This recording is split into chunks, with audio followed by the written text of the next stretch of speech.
அனைவருக்கும் வணக்கம். புதுச்சேரி மொழியியல் பண்பாட்டு ஆராய்ச்சி நிறுவனம் புதுச்சேரிக்கான இலக்கிய வரலாற்றை உருவாக்குகின்ற ஒரு செயலில் ஈடுபட்டுள்ளது. அந்த திட்டத்தை நிறைவேற்றும் வகையில் தொடர்ச்சியாக இந்த உரையரங்கம் நிகழ்ந்து வருகின்றது. இன்றைக்கு 11வது உரையரங்கம் நடைபெற இருக்கின்றது. இந்த உரையரங்கத்திற்கு நம்முடைய வருகை தந்திருக்கக்கூடியவர் பேராசிரியர் தில்லைவனம் அவர்கள் எடுத்துக்கொண்ட தலைப்பு, புதுச்சேரியிலே பல கல்வி நிறுவனங்கள் இருக்கின்றன. அந்த கல்வி நிறுவனங்களில் பணியாற்றக்கூடிய தமிழ் பேராசிரியர்கள், மற்ற துறை பேராசிரியர்கள் தமிழ் இலக்கியத்துக்கு பல வகையில், குறிப்பாக புதுச்சேரி தமிழ் இலக்கியத்திற்கு நிறைய பங்களிப்பு செய்திருக்கிறார்கள். எனவே புதுச்சேரியில் இருக்கக்கூடிய கல்வியாளர்களுடைய இலக்கண இலக்கிய பங்களிப்பு குறித்து நம்முடைய அவர்கள் பேச இருக்கின்றார்கள். இந்த ஆய்வு திட்டம் என்பது எனக்கு முதல்ல இந்த மாதிரி இந்த சிந்தனை வந்ததே பேராசிரியர் தில்லைவனம் அவர்கள் எழுதிய புதுச்சேரி மாநில இலக்கிய வளர்ச்சி என்று அவர்கள் 1980களிலே இதை பற்றி அவர்கள் சிந்தனை செய்திருக்கிறார்கள். அவருடைய முனையப்பட்ட தலைப்பு அதை அவர்கள் தொடர முடியாத வேலை வாய்ப்பின் காரணமாக அவரால் அதை தொடர இயலவில்லை. அந்த நூலை நான் பார்த்திருக்கிறேன். அது எனக்கு இந்த திட்டத்தை செயல்படுத்துவதற்கு, நான் இதை தொடங்குவதற்கு இது ஒரு முக்கிய காரணம் என்பதை நான் இந்த நேரத்தில் சொல்லிக்கொள்ள விடுகிறேன். அவர்களை பற்றி நான் ஒரு சில கருத்துக்களை நான் உங்களிடையே சொல்ல வேண்டும். அது ஒரு அறிந்தவர் இருந்தாலும் கூட நான் அவருடைய பங்களிப்பு குறித்து நான் சொல்ல வேண்டிய கடமையில் இருக்கின்றேன். பேராசிரியர் தில்லைவனம் அவர்கள் தாகூர் கலைக்கல்லூரியுடைய இளங்கலை தமிழினுடைய முதல் அணி மாணவர். அது ரொம்ப குறிப்பிடத்தக்கது. புதுச்சேரியில் கல்லூரி தொடங்கின பிறகு தமிழ் இளங்கலை என்பது முதலில் தொடங்கப்பட்டது. முதல் அணி மாணவராக திகழ்வது அவருக்குரிய ஒரு சிறப்பு. அதனைத் தொடர்ந்து அவர் எம்ஏ முதுகலை இங்கே புதுச்சேரியில் இல்லாததுனால பக்கத்தில் இருக்கக்கூடிய சிதம்பரத்தில் இருக்கிற அண்ணாமலை பல்கலைக்கழகத்தில் அவர்கள் முதுகலை தமிழ் படித்து முடித்தார்கள். அதனைத் தொடர்ந்து சென்னை பல்கலைக்கழகத்திலே அவர்கள் முனைவர் பட்டத்திற்கு சேர்ந்தார்கள். சேர்ந்த பொழுதுதான் அவர்கள் எடுத்துக்கொண்ட தலைப்பு புதுச்சேரி தமிழ் மாநில இலக்கிய வளர்ச்சி என்ற தலைப்பு தான் அவர்கள் எடுத்து ஆய்வு செய்தார்கள்.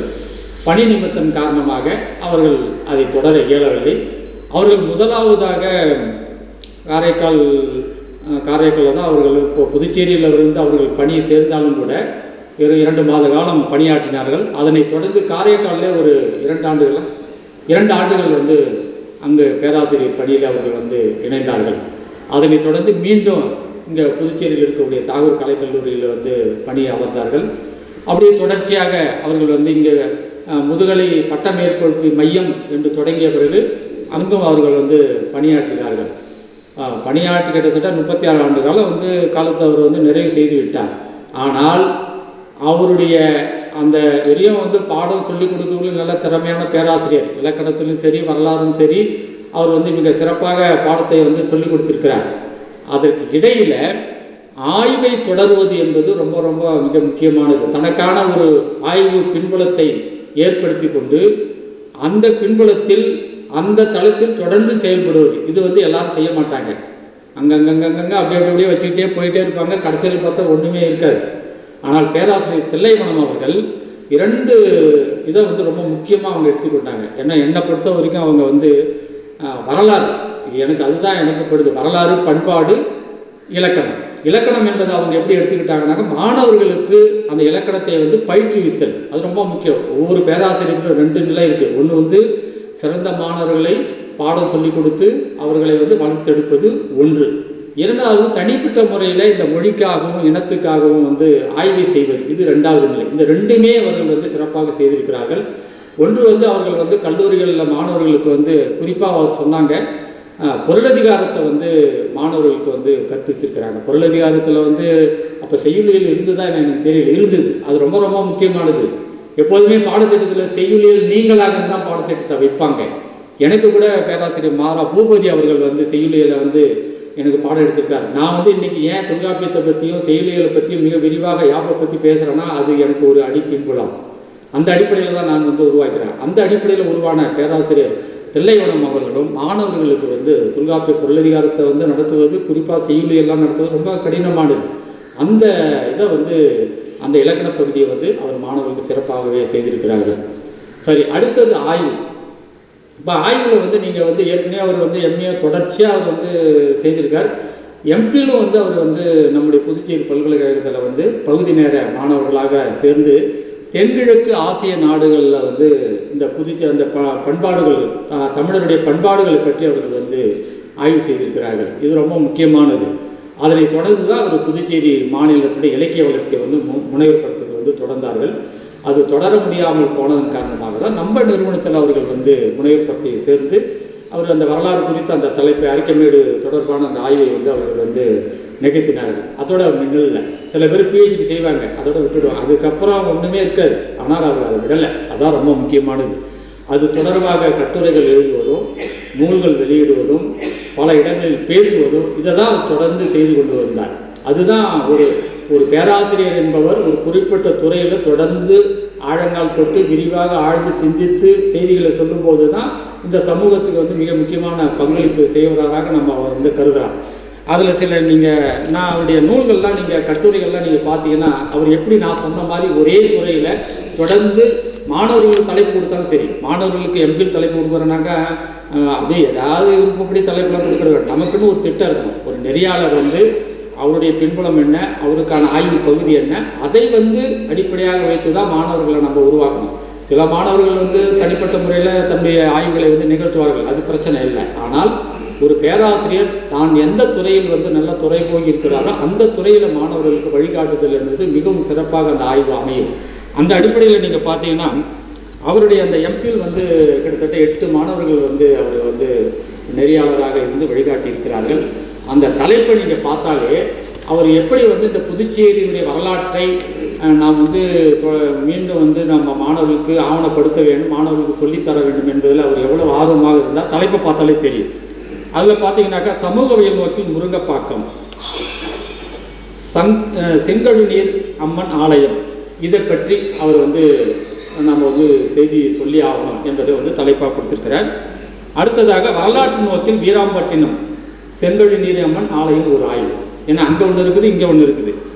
அதே போல் காரைக்கால் மாவட்ட கடல்கோள் பாதிப்புகளும் நிவாரணங்களும் ஒரு ஆய்வு.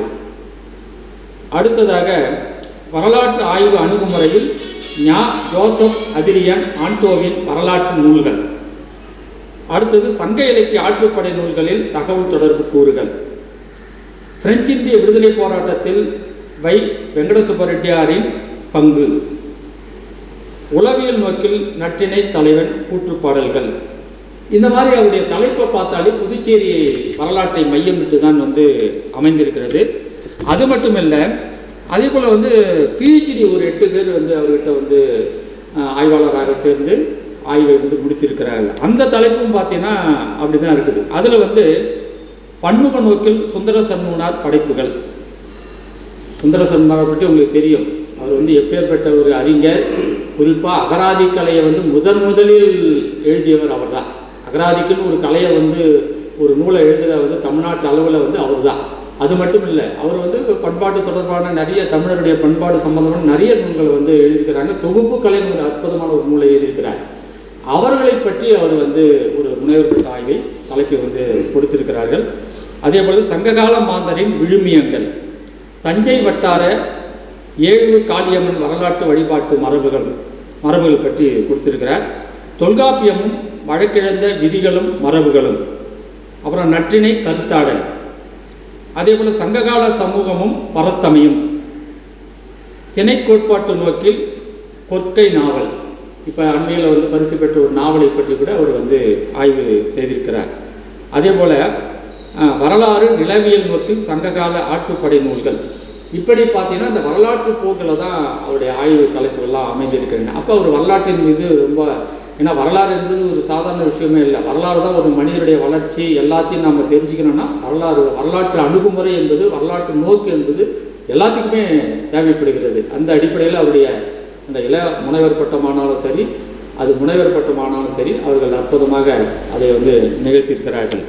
அப்புறம் அவருடைய கட்டுரைகள் பார்த்தாலும் அந்த கட்டுரைகளும் அப்படி தான் அமைஞ்சிருக்கு. எல்லாமே வரலாறு புதுச்சேரி அடிப்படையாக கொண்டு அமைந்திருப்பதை நாம் பார்க்கிறோம். அப்போ இந்த அடிப்படையில் இவர் புதுச்சேரி எனக்கு முன்பாகவே ஒரு 40-45 ஆண்டுகளுக்கு முன்பாகவே புதுச்சேரியுடைய இலக்கியம் குறித்தும் அதனுடைய வரலாறு குறித்தும் பண்பாடு குறித்தும் நிறையா சிந்தனை செய்திருக்கிறார்கள். அவர்கள் எழுதிய நூல்கள் ரொம்ப ரொம்ப முக்கியமானது. இது வரைக்கும் நான் கட்டுரைகள் எம்பிஎல் முனைவப்பட்ட அதெல்லாம் ஒரு தனி நிலை. ஆனால் அவருடைய முக்கியமான பங்களிப்பு அப்படின்னு சொன்னீங்கன்னா முதல் நூல் 1980 அவர் செய்த அந்த முனைவப்பட்ட தொடக்கம் இருக்குது பாருங்கள், அதை ஒரு நூலாக ஆக்கியிருக்காரு. அது முடிந்த வரைக்கும் அந்த ஆவணங்களை பயன்படுத்தி அவர் கடினமாக திரட்டிய ஆவணங்களை வீணாக்கக்கூடாது, எல்லாருக்கும் பயன்பட வேண்டும் என்ற நோக்கில் புதுவை மாநில தமிழ் வளர்ச்சி அப்படின்னு நூல் 1980 வெளியிட்டிருக்கிறாங்க. அப்புறம் புதுச்சேரி மாநில வரலாறு 1988 அந்த நூலை அவர்கள் வெளியிட்டிருக்கிறார்கள். அரிக்கமேடு அகழ்வாய்வு 1990 அப்படி பாருங்கள். அவர் அந்த அந்த அந்த அந்த அதாவது ஒரே ஆண்டிலே 10 நூல் அந்த மாதிரிலாம் இல்லை, ஒரு படிப்பு. ஏன்னா ஒரு ஆய்வு நூலை நீங்கள் எழுதுறீங்கன்னாக்கா அதுக்கு காலம் தேவை, உடனேலாம் செஞ்சிட முடியாது. அப்போ அந்த இடைவெளி பாருங்கள், சரியாக அவர் திட்டமிட்டு செய்து வருகிறார் என்பது அந்த இடைவெளி 2 ஆண்டு அப்படியே தொடர்ச்சியாக வருகிறது பார்க்குறோம்.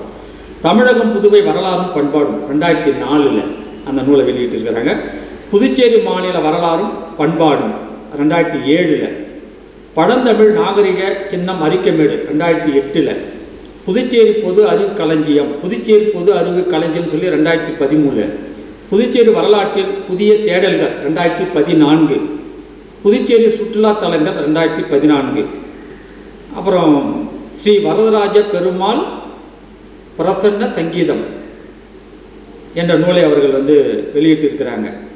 இப்படி நீங்கள் பார்த்தீங்கன்னா அவருடைய நூல்கள் முழுக்கவும் இதே இந்த வரலாறு பண்பாடு இதை ஒட்டி தான் இருப்பதை நாம் பார்க்கிறோம். இப்படிப்பட்ட ஒரு திறமை வாய்ந்த ஒரு பேராசிரியர் இந்த நம்ம நிறுவனம் மேற்கொண்டிருக்கக்கூடிய புதுச்சேரி வரலாற்று தகவல் களஞ்சியத்தில் நான் ஒரு கட்டுரை தருகிறேன் என்று அவர்கள் சொன்னது மிகவும் பாராட்டுக்குரியதாகும். அதோடு மட்டுமல்லாமல் அவர்கள் இன்றைக்கி புதுச்சேரி கல்வியாளர்கள், அதாவது கல்வியாளருடைய அந்த இலக்கிய பங்களிப்பு என்ற அந்த தலைப்பு குறித்து உரையாற்ற இருக்கிறார்கள். அவர்கள் உரையாற்ற வருவதற்கு முன்பாக இந்த நிகழ்ச்சி யாராவது ஒருத்தர் தலைமை போடணும் அப்படின்னு நான் ஒவ்வொரு நிகழும் போது அப்போ தான் முடிவு செய்கிறது. அதற்கு இன்றைக்கி நம்முடைய நிறுவனத்தினுடைய மொழியியல் துறை பேராசிரியர் ரவிசங்கர் அவர்களை நான் தலைமை பொறுப்பு ஏற்க சொன்னேன். அவர்கள் மனமும் ஒப்புக்கொண்டார்கள். அவர்கள் இப்போது இந்த தலைமை பொறுப்பு ஏற்று ஒரு சில வார்த்தைகள் சொல்லி உரையாடலை அழைக்குமாறு அன்போடு கேட்டுக்கொள்கின்றேன். நன்றி, வணக்கம். அனைவருக்கும் இனிய மாலை வணக்கம். புதுச்சேரி மொழியியல் பண்பாட்டு ஆராய்ச்சி நிறுவனத்தின் இயக்குனர் பேராசிரியர் இரா சம்பத்தையா அவர்களுக்கும் இன்றைய சிறப்பு விருந்தினர் பேராசிரியர் தமிழ் பேராசிரியர் முனைவர் தில்லைவனம் ஐயா அவர்களுக்கும் மற்றும் இங்கு வந்திருக்கின்ற விருந்தினர்கள் அனைவருக்கும் எனது மனமார்ந்த நன்றியை வணக்கத்தையும் தெரிவித்துக் கொள்கின்றேன். நாம் அனைவரும் அறிந்த வகையில் புதுச்சேரி மொழியியல் பண்பாட்டு ஆராய்ச்சி என்பது புதுவை மாநிலத்திலே இருக்கின்ற ஒரே ஒரு ஆராய்ச்சி நிறுவனம். மொழி சார்ந்த இலக்கியம், இலக்கணம், பண்பாடு சார்ந்த ஆய்வுக் களங்களில் தனது முத்திரையை கடந்த 25 ஆண்டுகளுக்கு மேலாக அதை வைத்து கொண்டு வருகின்ற ஒரு நிறுவனம்.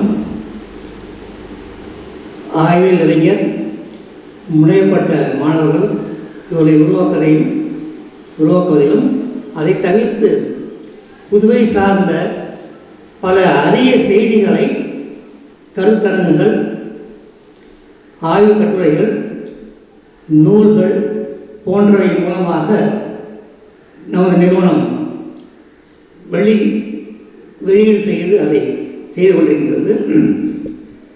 முக்கியமாக நமது இன்றைய முனை இயக்குனர் சம்பதியா அவர்கள் கடந்த ஓராண்டுக்கு மேலாகவே புதுவை சார்ந்த பல விஷயங்களை ஆவணப்படுத்த வேண்டும் என்ற நோக்கிலே பல அரிய முயற்சிகளை செய்து கொண்டிருக்கின்றார்.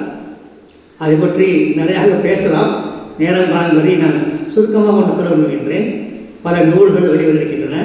புதுவை விடுதலை போராட்ட வீரர்கள் தொடர்பாக ஒவ்வொரு ஆண்டும் கருத்தரங்குகள் நடக்கின்றது. அவை அந்த கட்டுரைகள் வந்து நூலாக வெளிவருகின்றன. இன்னும் அவை எதிர்காலத்தில் பல கட்டுரைகள் நூலாக வரவிருக்கின்றன. அந்த நோக்கில் கடந்த 10 நாட்களாக புதுச்சேரி தகவல் களஞ்சியம் என்ற ஒரு தலைப்பில் புதுவை சார்ந்த பல அறிஞர் பெருமக்கள் அவர்களை அழைத்து பல்வேறு தலைப்புகளில் அவர்களை பேச வைத்து அவற்றை ஒரு ஆவணப்படுத்த வேண்டும் என்ற ஒரு திட்டத்தை அவர்கள் இப்போது நடத்தி கொண்டிருக்கின்றார்கள். இது ஒரு பாராட்டத்தக்க முயற்சி. அது மட்டுமல்லாமல் இந்த ஒரு நோக்கத்திற்கு நமது புதுவை சார்ந்த பல அறிஞர் பெருமக்கள், இலக்கிய ஆர்வலர்கள், பேராசிரியர் போன்றவர்கள் தங்கள் மனமுமர்ந்து வந்து இங்கே என்னை உரையை ஆழ்த்தி கொண்டிருக்கின்றார்கள். அந்த வகையில் இன்று நமது மதிப்பிற்குரிய தமிழ் பேராசிரியர் முனைவர் தில்லைவனம் ஐயா அவர்கள் இன்று புதுவை கல்வியாளர்கள் என்ற தலைப்பிலே ஒரு உரையாற்ற இருக்கின்றார்கள். சாதாரணமாக நம்ம புதுவை பற்றி தான் கேள்விப்பட்டிருக்கின்றோம். அதனுடைய கலை, பண்பாடு போன்ற தகவல்களை பற்றி நூல் மூலமாகவும் சொற்பொழிவு மூலமாக கேட்டுக்கொண்டிருக்கின்றோம். ஆனால் இந்த புதுவைக்கு பெருமை சேர்த்த கல்வியாளர்கள் பற்றி நாம் என்றுமே சிந்தித்ததே கிடையாது. அதை உணர்ந்த நமது இயக்குனர் ஐயா அவர்கள் அதுக்கு பொருத்தமானவர் நமது மதிப்புக்குரிய பேராசிரியர் தில்லைவனம் ஐயா அவர்கள் தான் என்று முடிவு செய்து அவர்களை பற்றி கேள்விப்பட்டிருக்கிறது. ஐயாவுடைய முன்னுரையிலிருந்து மிக சிறந்த ஆய்வு திறன் கொண்ட ஒரு அறிஞர், பேராசிரியர். அவர் நமது நிறுவனத்துடைய முதல் முனைப்பட்டு பெற்ற ஒரு மாணவர் என்பது மிக மிக ஒரு செய்தி. அது அவரை பார்க்கும்போது முதல் எனக்கு அதுதான் நினைவு வரும். நம்ம நிறுவனத்தில் இப்போது பல முனைப்பட்ட மாணவர் வந்திருக்கின்றார்கள். இருந்தாலும் முதல் என்பது முதல் தான், அதை யாரும் மறுக்க முடியாது. அவரை பார்க்கும்போதும் நினைக்கும் போதும் இந்த ஒரு செய்தான் முதலில் நினைவுக்கு வரும். ஆகவே இன்று இந்த நிகழ்வுக்கு அவர் உரையாற்ற வந்திருப்பது மிகவும் பெருமிதம் கொள்ள வேண்டிய ஒன்று, நாம் மகிழ வேண்டிய ஒன்று. இந்த சிறிய உரையுடன் அவருடைய காலத்தை நான் எடுத்துக்கொள்ள விரும்பவில்லை. பேராசிரியர் முனைவர் தில்லைவனம் ஐயா அவர்களை தங்களுடைய உரையை ஆற்றுமாறு அன்புடன் கேட்டுக்கொள்கிறேன். நன்றி, வணக்கம். புதுச்சேரி மொழியியல் பண்பாட்டு ஆராய்ச்சி நிறுவன இயக்குனர் அவர்களே, பேராசிரியர் சிவசங்கர் அவர்களே, மற்றுமுள்ள நண்பர்களே, உங்கள் அனைவருக்கும் வணக்கம். என்னை பற்றி நிறைய செய்திகள் பேராசிரியர் சம்பத் அவர்கள் சொன்னார்கள். இந்த நிறுவனத்தோடு ஏறக்குறைய ஒரு 25 ஆண்டுகள் நான் தொடர்பில் இருக்கின்றேன். ஆனால் இடையில் சில காலம் என்னால் வர இல்லாமல் போய்விட்டது. புதுவை சார்ந்த நிகழ்ச்சிகள், புதுச்சேரி வரலாறு தொடர்பான நிகழ்வுகளில் நான் அதிகமாக பங்கெடுத்துக் கொள்வேன்.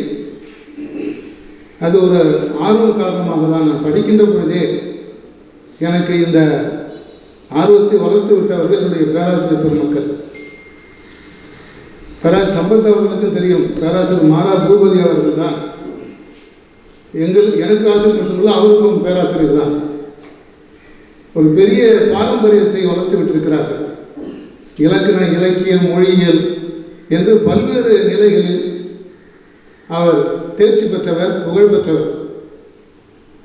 அவரை தான் இங்கே மையப்படுத்தி கல்வியாளர்களை பற்றிய செய்திகளை உங்களோடு பகிர்ந்து கொள்ள விரும்புகின்றேன்.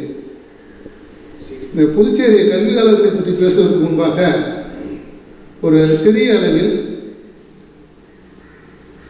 அக்காலத்தில் புதுவை கல்வி நிலை எவ்வாறு இருந்தது என்கின்ற ஒரு வளர்ச்சியை நாம் தெரிந்து கொண்டால்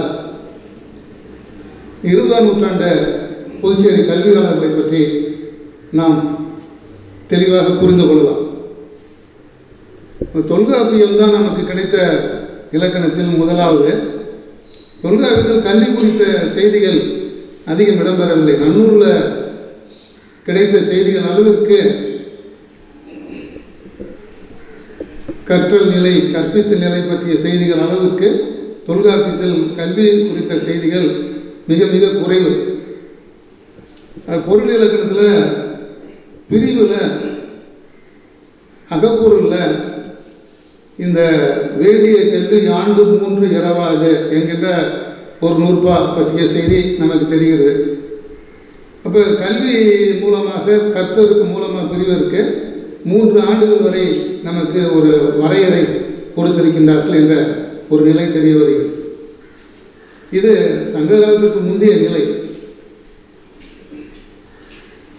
அக்காலத்தில் அவர் ஒரு சலை மாணாக்கராக இருந்த பணம்பார்னார் கூட பாயிரத்தில் கல்வி குறித்த நிலைகள்லாம் சொல்லவில்லை. ஆனால் மைந்திரம் நிறைந்த தொல்காப்பியர் என்று கூறிவிடுகின்றார். பாணினியம் போன்ற வடமொழி இலக்கணம், தமிழ் இலக்கணம் ஆகியவற்றை எல்லாம் அறிந்து கொண்டு விட்ட பிறகுதான் அவர் தொல்காப்பியத்தை எழுதியிருக்கிறார் என்கின்ற செய்தி நமக்கெல்லாம் தெரியும். சங்க காலத்தில் கல்வி குறித்த நிலைகள் பற்றி புறநானூற்று பாடல்கள் நிறைய சொல்லுகின்றன. ஆனால் கற்றல் கற்பித்தல் பற்றிய அந்த முறைசார் கல்வி என்பதெல்லாம் அந்த காலத்தில் இல்லை. சில பழமொழிகள் மூலமாக நாம் இந்த கற்றல் கற்பித்தல் நிலை எவ்வாறு இருந்தது, கல்வியினுடைய பெருமை குறித்து திருவள்ளுவரும் நாலடியாரும் சொல்லுகின்ற செய்திகளை நாம் அறிந்து கொள்ளலாம். கற்றோருக்கு சென்ற விடமெல்லாம் சிறப்பு போன்ற பழமொழிகள், கற்கை நன்றே கற்கை நன்றே பிச்சை புகழும் கற்கை நன்றே போன்ற செய்திகள் தான் கல்வியினுடைய பெருமையை பற்றி நமக்கு சொல்லுகிறது. கல்வி கற்பது எழுமையும் ஏமாப்புடைத்து போன்ற இது போன்ற தகவல்கள் எல்லாம் அந்த காலத்தில் கல்வியை கற்பதனுடைய மேன்மை பெருமை சிறப்பு குறித்த மக்களிடையே வலியுறுத்தி பேசுகிறது. எல்லா இலக்கியங்களும் இலக்கணங்களும் கல்வியை முதன்மைப்படுத்தி பேசுவது எதற்காக என்றால், ஒரு அறிவார்ந்த சமூகத்தை இந்த மண்ணில் விதைக்க வேண்டும் என்பதற்காக அவ்வாறு சொல்லியிருக்கின்றார்கள். சங்க காலத்தில் கல்வி கற்பித்த ஆசிரியர்களுக்கு கணக்காயர் என்ற பெயர் இருந்திருக்கிறது.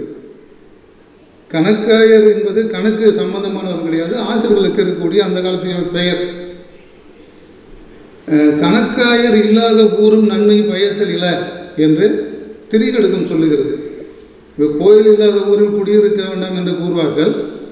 அது ஒரு பழமொழி மாதிரி. இது ஒரு முதுமொழியாக அக்காலத்தில் வழக்கில் இருந்திருக்க வேண்டும். அதனால தான் திரிகடுகத்தில் கணக்காயர் இல்லாத ஊரும் நன்மை பயத்தல் இல என்று ஆசிரியர்களுடைய மேன்மை சிறப்பு குறித்து மிக தெளிவாக சொல்லுகிறது.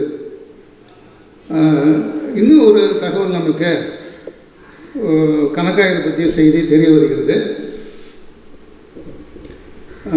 1000 பேர்களுக்கு மேலே கற்பித்தல் நிகழ்ச்சியை வழங்கிய அந்த கணக்காயருக்கு குலபதி என்கின்ற ஒரு பட்டம் கொடுத்திருக்கிறார்கள்.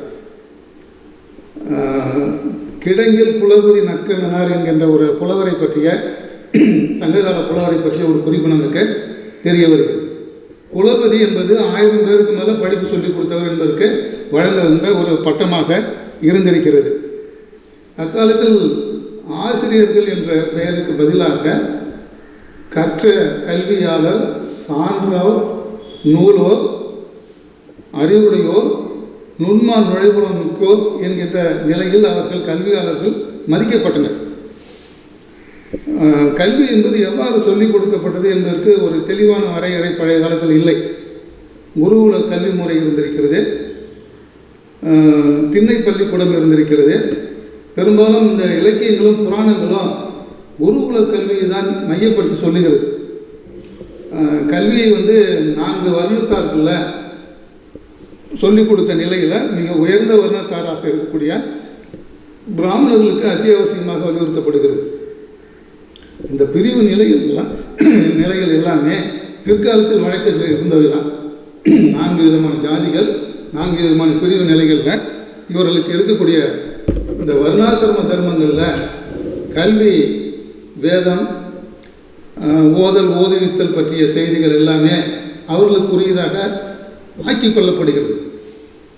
கல்வி பொதுமைப்படுத்தப்பட்ட நிலை இல்லாமல் இல்லை, ஒரு குறிப்பிட்ட பிரிவினருக்கு அதிகமாக இருந்திருக்கிறது. இன்னும் துறை சார்ந்த கல்வி அந்த காலத்தில் ஒரு சில இடங்கள் வழக்கில் இருந்திருக்கிறது. அரசியல் கல்வி, சாணக்கியர் மூலமாக அரசியல் கல்வியை கற்றார்கள் என்று சொல்லப்படுகிறது. கௌடல்யம், அர்த்தசாஸ்திரம் போன்ற அந்த நூல்கள் எல்லாமே இந்த பொருளுக்கான கல்வி முறையை எவ்வாறு சம்பாதிப்பது, அதை எவ்வாறு சேமிப்பது போன்கின்ற தகவல்களை எல்லாம் கொடுக்கின்றது. அதுபோல இலக்கணங்கள் மூலமாக உலகியல் கல்வியை தொல்காப்பியர் நமக்கு அறிமுகப்படுத்துகின்றார். சமய கல்வி அந்தந்த சமயங்கள் மூலமாக பெறப்பட்டிருக்கிறது. இந்த காரைக்கால் அம்மையார் பற்றி சொல்கிற பொழுது, காரைக்கால் அம்மையார் திடீர்னு அவர் சைவ சமய கல்விகளை பெற்றார் என்று சொல்வதற்கில்லை. அவரும் சிறு வயதிலிருந்தே சைவ சமயத்தில் ஈடுபாடு உள்ளவராக இருந்தார். அதன் பிறகு அந்த நிகழ்ச்சிக்கு பிறகு அவர் சைவ சமயத்தை முழுமையாக ஆட்கொள்கின்ற பொழுது தத்தன் உடையார் என்பவரிடமிருந்து சைவ சமய கல்வியை கற்றார் என்ற ஒரு குறிப்பு நமக்கு கிடைக்கிறது. இந்த glimpses of history of Karaikal சொல்லிட்டு ஒரு நூல் இருக்குது. அந்த நூலில் சரோஜா சுந்தரராஜன் இந்த குறிப்பை கொடுக்கின்றார். இந்த கல்வி வரையறை இல்லை, சமய ரிலீஜியன்ஸ் எஜுகேஷன் சொல்லிட்டு அவங்க அந்த காலத்தில் இருந்ததை அப்படியே இவங்க கற்றுக்கொண்டார்கள் என்று கூறப்படுகிறது. இந்த பள்ளிக்கூடம் என்கின்ற அந்த தொடர் சொல்லு சமணர்கள் மூலமாக நமக்கு வழங்கப்பட்டது. சமண பள்ளிகள் மூலமாக இந்த கல்வி கற்கக்கூடிய இடங்கள் இருக்கிறது. அதே போல் பௌத்த விகாரைகள், அதுவும் சமய கல்வி தான்.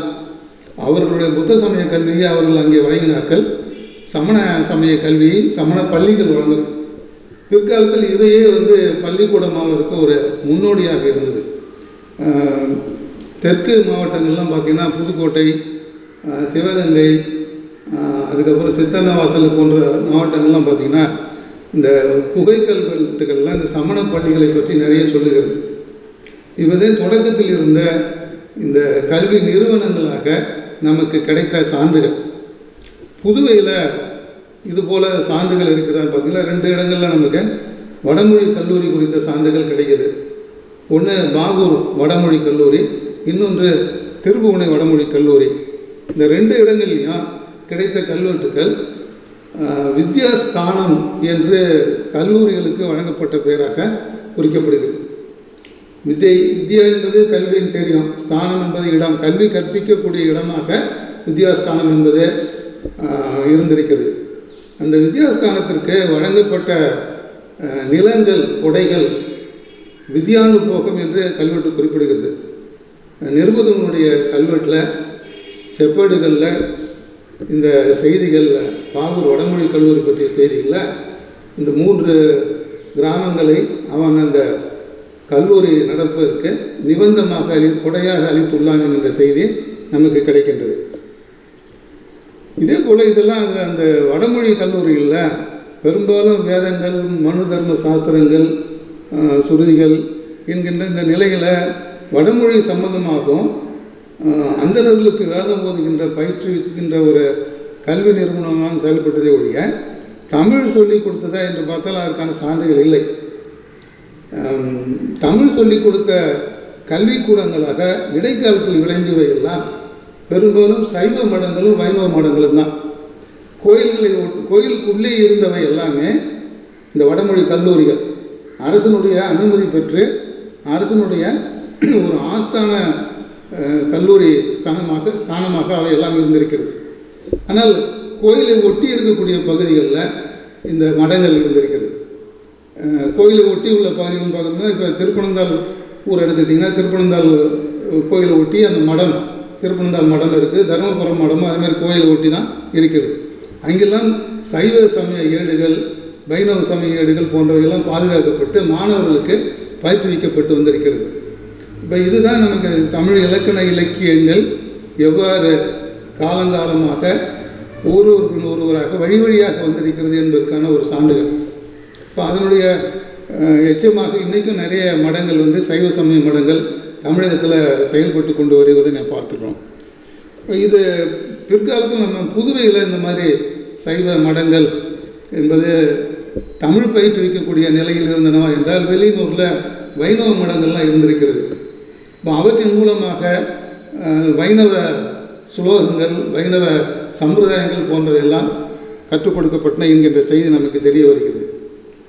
இதுதான் இடைக்காலத்தில் நடந்த ஒரு கல்வி தொடர்பாக நமக்கு கிடைத்த ஒரு சில செய்திகள். இதுக்கு அடுத்தது ஐரோப்பியருடைய ஆட்சி காலம் வர்ற பொழுது நிறைய செய்திகள் இருக்குன்னா சுருக்கமாக சொல்கிறவங்களுக்கு காரணம்னா பின்னாடி இந்த கல்வியாளர்கள் பற்றிய செய்திகளை கொஞ்சம் விளக்கமாக பார்க்குறதுக்காக, ஐரோப்பியர்கள் 16-17 நூற்றாண்டில் தமிழகத்தில் வர்றபொழுது புதுச்சேரியில் பிரெஞ்சுக்காரங்க வராங்க. அவங்களுடைய நோக்கம் வந்து முதல்ல வணிகமாக இருந்தாலும் பின்னாடி அரசியல் காரணமாக இங்கே கால் ஊன்றுகின்றார்கள். அரசியல் காரணமாக வந்தவர்கள் கொஞ்சம் கொஞ்சமாக இந்த இடத்தை கைப்பற்றி ஆளுகின்ற பொழுது அவர்களுடைய இரண்டாவது நோக்கமாக இருப்பது மத மாற்றம் தான். இந்த மத மாற்றத்துக்கு அவங்க என்ன செய்கிறாங்கன்னா, கிறிஸ்தவ தேவாலயங்களை கட்டி அங்கே வந்து சில வசதிகள் சலுகைகள் போன்றவற்றை எல்லாம் ஏற்படுத்துகின்றார்கள். அதில் குறிப்பாக ஏழை மக்களை கலந்து கொள்ள சொல்கிறார்கள். அவர்கள் தான் ரொம்ப எளிதில் வந்து மதம் மாற்றம் செய்யலாம். இதற்கு முக்கியமாக 2 கருவிகளை பயன்படுத்தினார். ஒன்று கல்வி, இன்னொன்று மருத்துவம். இதை 2ஐயும் மக்களுக்கு இலவசமாக வழங்கி அவர்களை மதம் மாற்றம் செய்கின்ற ஒரு நிலையில் இது ஒரு 300-400 ஆண்டு காலமாக அந்த கிறிஸ்தவ மடங்கள் செயல்பட்டு கொண்டு வருகின்றன. இது இங்கே மட்டும் இல்லை, இந்தியாவில் பல இடங்களில், குறிப்பாக கடற்கரை ஒட்டிய பகுதிகளில் இந்த இவர்களுடைய மடங்களும் கிறிஸ்தவ மடங்களும் மத மாற்ற நிகழ்வுகளும் நிகழ்ந்திருக்கின்றன. ஆனால் அவர்களுடைய கல்வி பணியை நம்ம மறுக்க முடியாது.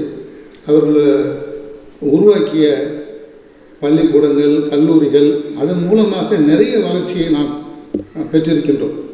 எவ்வாறு சமண சமய பள்ளிகள் தமிழுக்கு கொடை அளித்தனவோ அதுபோலவே பிற்காலத்தில் கிறிஸ்தவ சமய மடங்களும் கிறிஸ்தவ சமய அந்த பாதிரியார்களும் நிறைய தமிழுக்கு சேவை செய்திருக்கிறார்கள் என்பதை நாம் ஒப்புக்கொண்டாக வேண்டும். இப்போ அதன் மூலமாக நிறைய கல்வி பணி இங்கே நிகழ்ந்திருக்கிறது. இதில் பழமையான அந்த கல்வியும் ஒரு கட்டத்தில் இருந்து தான் வந்திருக்கிறது. இந்த குருகுல கல்வி முறைன்னு நான் சொன்னல, அதுவும் வந்து ஒரு கட்டத்தில் இருந்துகிட்டு இருக்குது. அது ஒரு பக்கம் இருக்குது. அது வைதிகனுடைய ஒரு ஆளுமை காரணமாக அவர்கள் அதை நடத்தி கொண்டு வருகின்றார்கள். அதில் வர்ணாசிரம கல்வி முறை ஓதப்படுகிறது. அதே போல் இந்த குலத்தொழில் கல்வியும் இங்கே இருந்திருக்கிறது. ஒரு குலத்தில் அவன் அப்பா பார்த்த வேலையை பையனும் பார்க்குறது, அதே தொடர்ச்சியாக வர்றது தான். கிராமத்தில் கூட கல்வெட்டுக்களை பற்றிய செய்திகள்லாம் நிறைய வருது. ஒரு குறிப்பிட்ட ஊரில் குறிப்பிட்ட தொழில் செய்பவன் வேறு ஒரு ஊருக்கு இடம்பெயரக்கூடாது, அதே ஊரில் தான் அவன் தொழிலை செய்யணும், அவனுடைய பரம்பரையும் அதே தொழிலை தான் செய்யணும் அப்படின்ற ஒரு கட்டுப்பாடான ஒரு சட்டத்திட்டங்கள்லாம் கல்வெட்டுகளில் நாம் பார்க்குறோம். இப்போ இந்த ஒரு குருகுல கல்வி முறையானது புதுவையிலும் விதிவிலக்கு இல்லாமல் நடந்துகிட்டு இருந்திருக்கு. இது ஒரு பக்கம். இன்னொரு பக்கம் வந்து திண்ணை பள்ளிக்கூடங்கள். இந்த திண்ணை பள்ளிக்கூடங்கள் அப்படின்னு சொல்கிற போது ஒரு குறிப்பிட்ட தெருவில் அல்லது ஒரு ஊரில் ஒரு தெருவிலையோ இல்லை 2 தெருவிலையோ தமிழ் இலக்கண இலக்கியம் படித்த ஆசிரியர்கள் இருப்பாங்க. அவங்கக்கிட்ட படிக்காதவர்கள் போய் திண்ணையில் உட்காந்து பள்ளிக்கூடமாக இருந்து படித்து கொண்டு வர வேண்டியது, இது ஒரு பக்கம் நடந்திருக்குது. அதே சமயம் முறை சார்ந்த கல்வியும் ஐரோப்பிய ஆட்சி காலத்தில் வந்துடுது. அங்கே போக முடியாதவர்கள், வசதி இல்லாதவர்கள் இங்கே படிக்கக்கூடிய ஒரு நிலைக்கு திண்ணை பள்ளிக்கூடத்துக்கு வருவார். பொதுவாக திண்ணை பள்ளிக்கூடத்தில் அந்த தமிழ் இலக்கண இலக்கியம் அதிகமாக சொல்லிக் கொடுத்தார். முறை சார்ந்த கல்வி என்கின்ற அடிப்படையில் ஐரோப்பியர்கள் உருவாக்கிய அந்த மெக்காலய கல்வி முறையை தொடர்ச்சியாக வரப்போகுது. அங்கே வந்து ஒரு வரலாறு, ஒரு அறிவியல், கணிதம் என்கின்ற நிலையில் பாடங்கள் பயிற்றுவிக்கப்பட்டது. பிற்காலத்தில் தான் மொழியை கொண்டு வந்து அங்கே சேர்க்குறாங்க. வரலாறு கூட பிரான்ஸ் நாட்டு வரலாறு தான் தொடர்ந்து சொல்லிக் கொடுத்தாங்க. தமிழகத்தில் ஆங்கிலேயருடைய வரலாறு தான் சொல்லிக் கொடுத்தாங்க. பிறகு தான் வந்து அவங்க ஃப்ரெஞ்சும் அப்புறம் அதுக்கு பிறகு தமிழ் மொழியும் இங்கே நல்ல புகுத்தப்பட்ட இந்த கல்வி நிலையில் கொஞ்சம் கொஞ்சமாக எளிய மக்களுக்கும் அது சேர வேண்டும் என்கிற நிலையில் கொண்டு வந்தாங்க என்று தெரிய வருகிறது. இப்போ இதுதான் நம்ம போன நூற்றாண்டுடைய தொடக்க காலத்தில் கல்வியினுடைய ஒரு வளர்ச்சி நிலை என்று பார்க்கின்றோம். இப்போ இதில் இந்த திண்ணை பள்ளிகள்னு நாம் சொன்னோம் இல்லையா, அதில் ஒரு சிலருடைய பெயர்கள் புதுவையில் பள்ளிக்கூடம் நடத்தி வந்தவர்கள் பற்றிய குறிப்புகள். பாரதிதாசன் முறை சார்ந்த கல்வியை படித்தாலும் இலக்கண இலக்கியங்களை எல்லாம் பூவா பெரியசாமி பிள்ளை என்பவரிடம் போய் கற்றார் என்று ஒரு செய்தி வருகிறது. இந்த பூவா பெரியசாமி பிள்ளை என்பவர் இந்த திண்ணை பள்ளிக்கூடத்தை தொடக்கத்தில் நடத்தி பிறகு அவர் முடியாத நிலையில் வீட்டிலேயே இருந்து சொல்லி கொடுத்துருக்கார். அவர்கிட்ட தான் போய் பழைய இலக்கண இலக்கியங்கள்லாம் கற்றிருக்கிறார். பூவா பெரியசாமி பிள்ளை, பூவா பொன்னுசாமி பிள்ளை, பங்காரு பத்தர்னு சொல்லிட்டு ஒருத்தர், இவர் வந்து ஒரு பத்திரிகை கூட நடத்திருக்கார். 19ஆம் நூற்றாண்டுடைய இறுதியிலும் 20ஆம் நூற்றாண்டு தொடக்கத்திலையும் இருந்தவர்கள் இந்த 3 பேரும். திணைப்பள்ளிக்கூடங்கள் பற்றிய செய்திகளில் இவர் 3 பேரும் கூடவே ஏ ராமானுஜன் நாவலர்னு சொல்லிட்டு ஒருத்தர், அவரும் வந்து வைணவ கல்வி முறையை போதித்தவர். இவர் 4 பேர்களை பற்றிய செய்திகள் நமக்கு தெரிய வருகிறது. இவர்கள் தனிப்பட்ட நிலையில் இங்கே இருப்பவர்களுக்கு பாடம் சொல்லி கொடுத்தவர்கள்.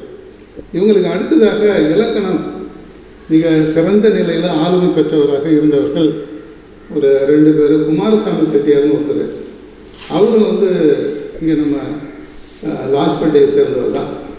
சுப்பிரமணிய சாமி கோயில் தெருவில் இருந்துட்டு அவர் காலமானார். அவர் தொடக்கத்தில் 19ஆம் நூற்றாண்டில் இருந்தவர். அவர் சின்ன சின்ன நூல்களாக இலக்கணத்திலையும் இலக்கியத்திலையும் எழுதியிருக்கிறார். அதேபோல் சுந்தர சோமனார் தெரியும், அவர் புதுவை கடலூர்லேருந்து புதுவைக்கு இடம்பெயர்ந்தவர் என்கின்ற நிலையில் நாம் பார்க்குறோம். இப்போ இவங்க 2 பேருமே இலக்கண இலக்கியங்களில் ரொம்ப தேர்ச்சி பெற்றவர்கள், அது தொடக்க காலத்தில் இருந்தவர்கள் என்ற தகவல் நமக்கு தெரிய வருது. இந்த கல்வியாளர்கள்ன்ற செய்தியை சொல்கிற பொழுது கல்வியாளருடைய பணிகள் என்ன என்று பார்க்குற பொழுது அது குறிப்பாக வந்து முக்கியமாக கல்வியாளர்கள் பாடத்திட்டத்தை உருவாக்குறது, செப்பம் செய்தல், பாடத்தை போதிக்கிறது, திறனறிந்து கற்பித்தல், எதிர்கால தேவைக்கு ஏற்ப மாற்றி அமைக்கிறது, அவ்வப்பொழுது பாடத்திட்டத்தை எல்லாம் மாற்றி அமைக்கிறது, புதுப்பிக்கிறது, அப்புறம் பாடத்தை மாணவர்கள் படித்தார்களா என்று பரிசோதிக்கிறது, மதிப்பிடுறது, பின்னாடி அவர்களுக்கு எதிர்கால வழிகாட்டல் செய்கிறது, படிக்காத மாணவர்களை தனிப்பட்ட நிலையில் கவனம் செலுத்துதல்ங்கிற நிலையில் இன்றைய நிலையில் கல்வியாளர்களுடைய பணிகளானது இவ்வாறு செப்பம் செய்யப்பட்டிருக்கிறது.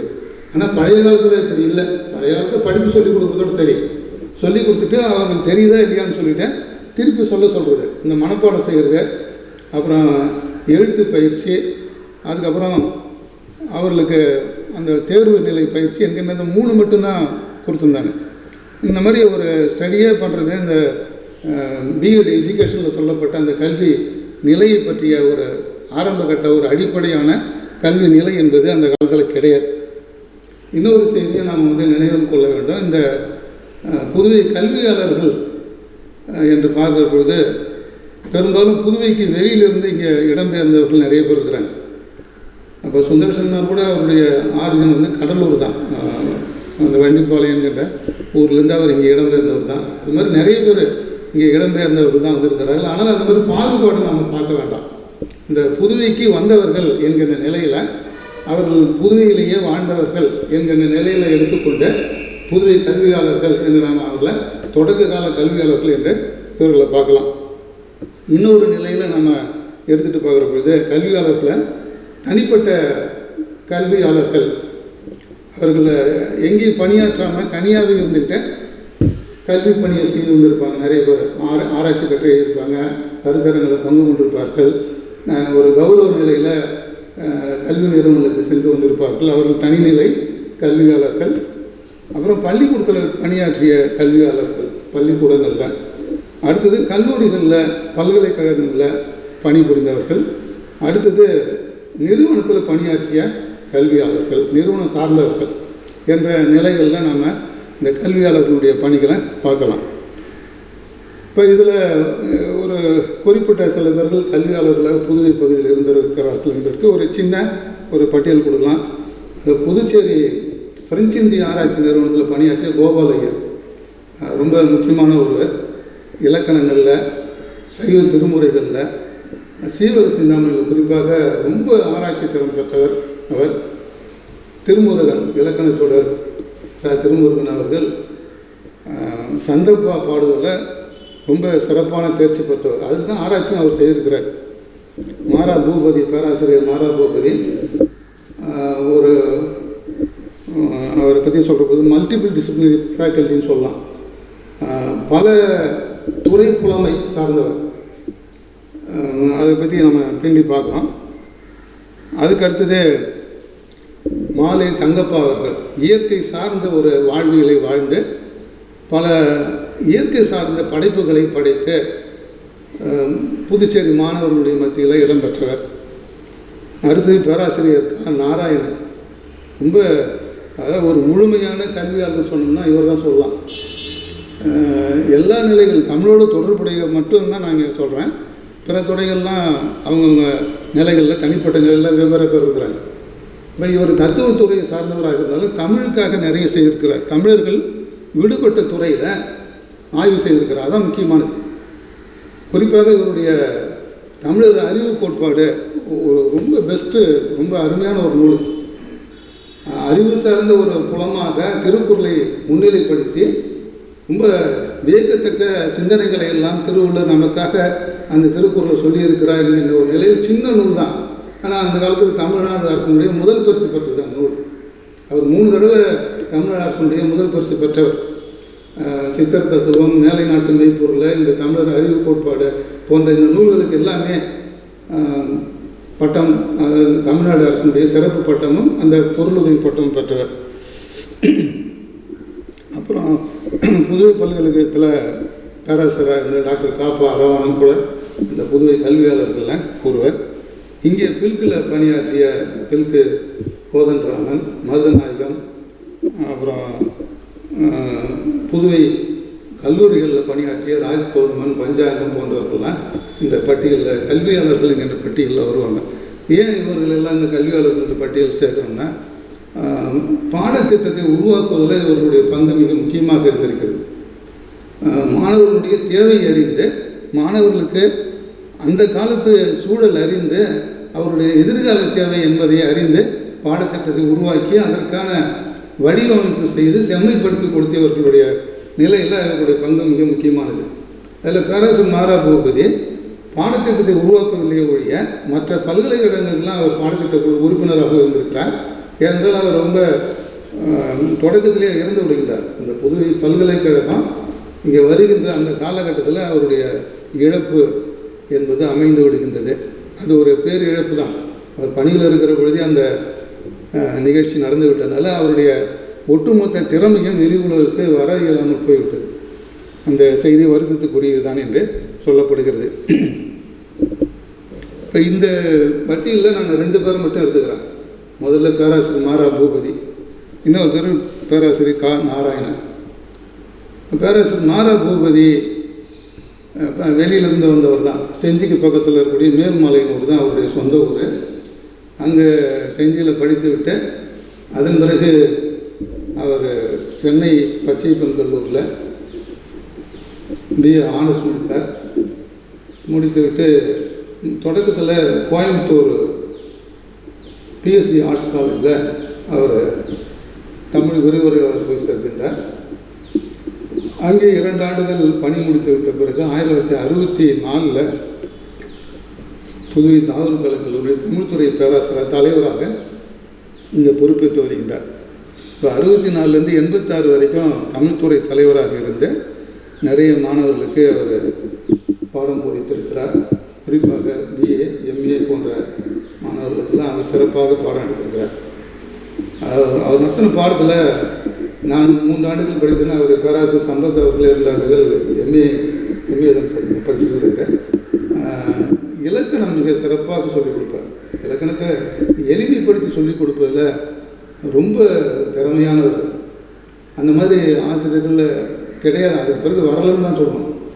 இலக்கியத்தை நிறைய பேர் சொல்லிக் கொடுப்பாங்க. ஆனால் இலக்கணத்தை எளிமைப்படுத்தியும் புரியும்படியாகவும் சொல்லிக் கொடுக்குறது, இந்த கணக்கை எப்படி எளிமையாக புரியும்படியாக சொல்லிக் கொடுப்பாங்களோ அதுபோல் இந்த இலக்கணத்தை ரொம்ப எளிமைப்படுத்தி சொல்லிக் கொடுத்தது அவர் தான். ஆனால் நிறைய மாணவர்கள் அவர்கிட்ட ஈடுபாடோடு படிப்பார்கள். அந்த தாவூர் கல்லூரியில் நாங்கள் சேர்ந்தது அந்த 1973 இங்கேயே தமிழ் ஆரம்பிக்கிறாங்க. காரைக்காலையும் அதே காலகட்டத்தில் தமிழ் ஆரம்பிக்கிறாங்க. 2 இடத்துலையும் பிஏ தமிழ் ஆரம்பிக்கும் 1973. அப்போ கொஞ்சம் மாணவர்கள் தான் அதில் சேர்றாங்க. என்ன தமிழ் படித்து என்ன பண்ண போகிறோம் அப்படின்ற ஒரு நிலையில் ஒரு இலக்காரமாக நினைக்க ஆரம்பித்தாங்க. ஆனால் நான் தொடக்கத்தில் பிஎஸ்சி பாட்டனி தான் போய் சேர்ந்தேன். அதுக்கப்புறம் அங்கேருந்து அந்த மண்புழு அதெல்லாம் கருப்பாம்பூச்சி அதெல்லாம் நறுக்கிறத பார்த்துட்டு எனக்கு ஒரு அருவருப்பாக இருக்குது. அப்போல்லாம் ஈஸியாக பிடிக்கலாம் வேறு ஒரு கிளாஸில் உட்காந்துவாங்க. ஆனால் அந்த மாதிரி நான் உட்காந்தது தான் அது தமிழில், பிஏ தமிழில் அந்த மாதிரி மாறிட்டேன். அப்புறம் சொல்லி மாற்றிக்கிட்டேன். அப்புறம் இதுக்கு வந்துட்டோம். மொத்தம் 10 மாணவர்கள் தான் படித்தோம். இந்த 10 மாணவர்களில் 4 பேர் நாங்கள் பாஸ் ஆனோம். 3 ஆண்டுகள் ரொம்ப கஷ்டப்பட்டு தான் சொல்லிக் கொடுத்தோம். ஃபஸ்ட்டு பேட்ச்ன்றதுனால அப்போ சரியான பாட புத்தகங்கள் இதெல்லாம் நமக்கு கிடைக்கல. எல்லாம் சென்னை பல்கலைக்கழகத்தினுடைய சிலபஸ் எல்லாமே அங்கேருந்து வர வேண்டிய ஒரு நிலை. இதில் எனக்கு வந்து வரலாறு எடுத்தார், நன்னூல் எடுத்தாங்க, மொழியியல், மூணுமே வெவ்வேறு விதமான சப்ஜெக்டு. நன்னூல் கிராமரு, வரலாறு ஹிஸ்ட்ரி, அப்புறம் மொழியியல் வந்து லிங்குவிஸ்டிக்ஸ், 3துலேயுமே எக்ஸ்பர்ட்டாக எங்களுக்கு பாடம் சொல்லி கொடுத்தார். அதனால் அவர் மூலமாக கிடைச்ச ஒரு ஆர்வம் தான் எனக்கு வரலாறில் ஈடுபாடு கிடைச்சிது. இப்போ இலக்கணமும் அது மூலமாக தான் நான் சொல்லிக் கொடுத்தோம். இப்போ இங்கே கூட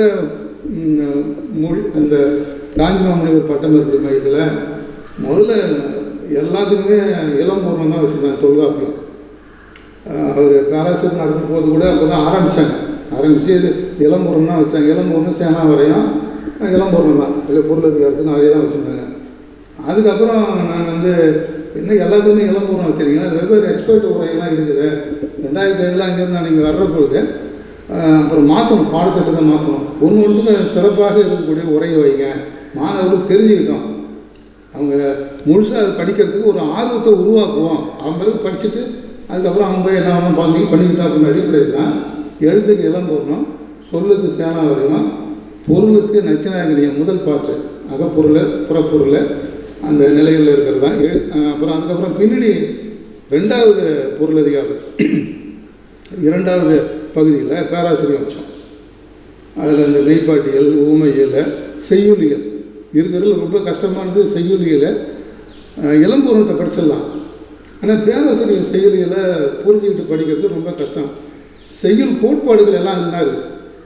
தொல்காப்பியத்தை வந்து முழுசாக படிச்சுன்றது செய்யுளியலை படித்து தெரிஞ்சால் தான் அதில் வந்து முழுசாக தெரிஞ்சுக்க முடியும். எங்களுக்கு வந்து அண்ணாமலையில் எல்லாம் சொல்லி கொடுத்தாங்கன்ற அடிப்படையில் இங்கே அந்த அனுபவத்தை வைத்து கொண்டு பாடத்திட்டத்தை மாற்றி போராடி தான் மாற்றணும். ஏன்னா எளிமையாக படித்து கொண்டவர்களுக்கு கஷ்டமான ஒரு பாடப்பகுதியை வச்சா என்ன பண்ணுவாங்க, அவங்க படிக்கட்டும் சார்கிட்ட அதுக்கப்புறம் தான் தொடர்ச்சியாக போராடி தான் அதை மாற்றி இப்போ இந்த பாடத்திட்டத்துக்குள்ளார அவங்க இருக்கிறாங்க. இடையில் ஒரு தடவை வந்து இந்த பாடத்திட்டத்தில் தொல்காப்பியத்தையே எடுக்கிற மாதிரி ஒரு நிலையெல்லாம் வந்தது. ஆனால் யாரும் ஒத்துக்கலை. அதுக்கப்புறம் சென்னை பல்கலைக்கழகம் வந்தவங்க பாடத்திட்ட குழுவில் எக்ஸ்பர்ட் கமிட்டியாக இருந்தாங்க சில பேர். அவங்களுக்கு இலக்கணம் நம்ம எல்லாமே இலக்கியம் வச்சுருங்க அப்படின்னாங்க. அதெல்லாம் கூடாதுன்னு சொல்லி இலக்கணம் கண்டிப்பாக அவசியமாக இருக்கணும். அடிப்படை அறிவு வந்து தமிழ் மொழி படித்தவர்களுக்கு கொடுக்கறது இலக்கணம் தான். அதனால் இலக்கணம் தெரிஞ்சால் தான் அதுக்கப்புறம் இலக்கியம், வேறு மொழிகள் எல்லாமே அது வந்து வரும் அப்படின்ற ஒரு அடிப்படையில் அவங்கக்கிட்ட அதை போராடி தான் நாங்கள் வைத்தோம்னு சொல்லி வச்சுங்களேன். இப்போ பேராசிரியர் மாரா பூபதியை பற்றி சொல்கிறப்போ தான் இந்த செய்தியை நான் உங்களுக்கு வலியுறுத்தி சொல்ல வேண்டிய ஒரு நிலை. ஒரு இந்த குடத்தில் இட்ட விளக்குன்னு சொல்லுவாங்கள்ல, அந்த மாதிரி தான் இருந்தவர். நிறைய செய்திகளை தெரிஞ்சுக்கிட்டு படிக்கக்கூடிய நிலைகளில் அறிவார்ந்த ஒரு பேராசிரியர். ஆனால் வெளியில் அதிகமாக பழக்கம் இல்லை, வெளியில் போகிறது இல்லாமல் தெரியறது இல்லாமல் அந்த கல்லூரியிலேயே அவருடைய வாழ்க்கை பெரும்பாலான அவருடைய நேரங்கள் எல்லாமே முடிந்து போய்விட்டது என்பது ஒரு வருத்தப்படுகின்ற ஒரு விஷயம். அவருடைய படைப்புகள் என்று பார்க்கும்போது ஒரு குறைவாக தான் எழுதியிருக்கிறார். ஆனால் குறைவாக இருந்தாலும் தரமாக எழுதியிருக்கிறார். அது ரொம்ப முக்கியம். கல்லூரி தமிழ் இலக்கணம் மிக முக்கியமான ஒரு நூல் இது. பொதுவாக கல்லூரி மாணவர்களுக்கு